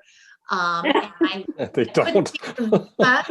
It's a crazy street. It is, and you're turning around down at the bottom. It's like,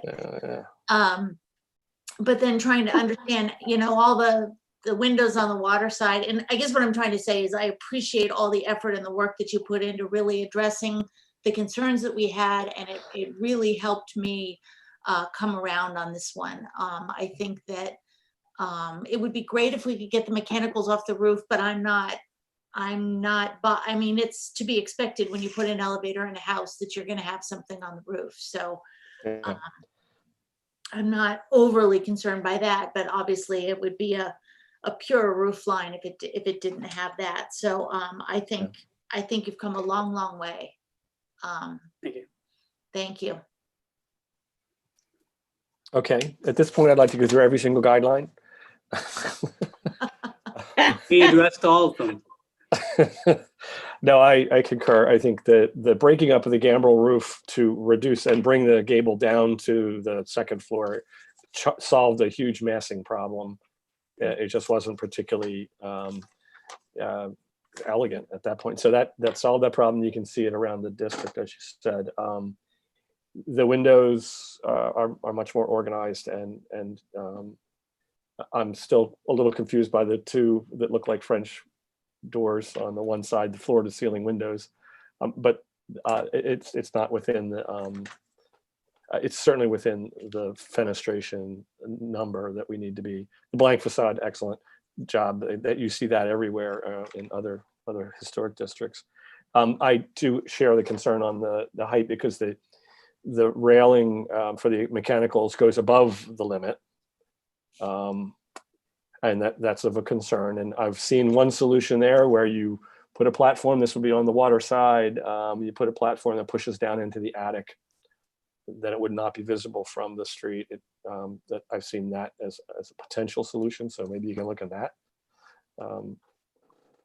It takes the wooders walk off the roof, which I'm concerned that we set a precedent of mechanicals exceeding the height limit, which is a recurring problem.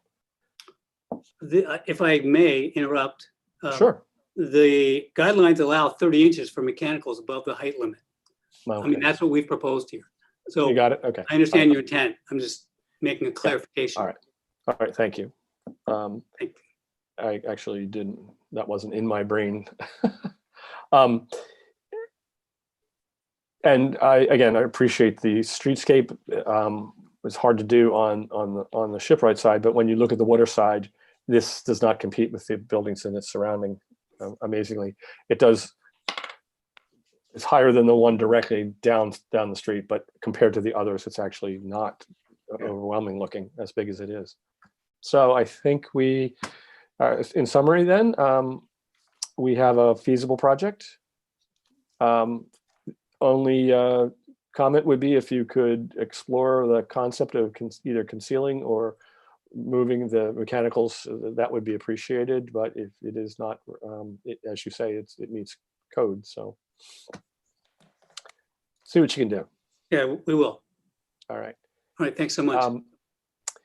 Any other, did I miss anything there? So Tammy, that was the summary. Feasible project, one comment. We appreciate it. All right. We're going to work hard to get it back into you. All right. We'll look forward to a complete application. And thanks very much, Jay, again. I think we made 30 minutes. I think we did okay. Yeah, excellent. Yeah, and All right, again, thanks who's ever doing those street drawings for you did a great job. I'll let them know. Yeah, that's a lot All of right. work. We appreciate it. All right, thanks Yeah. everybody. Thanks, Jay. My only comment. I think if I'm looking back on my agenda, that was it, right? Yeah. My only comment. 6 minutes left in the Ravens game, Tim. Oh God, what's the score? It's 27-10 Ravens. Awesome. Good. We touched on it earlier. I would like to start the process in the new year of taking a look at the guidelines in a variety of fronts, and one of them certainly is sustainability and resiliency, and whether our guidelines are in. They need to address that. Energy conserving windows would be one of the places we could start to say, yes, we are concerned about global climate change. And then we can move on from there. But Solar panels.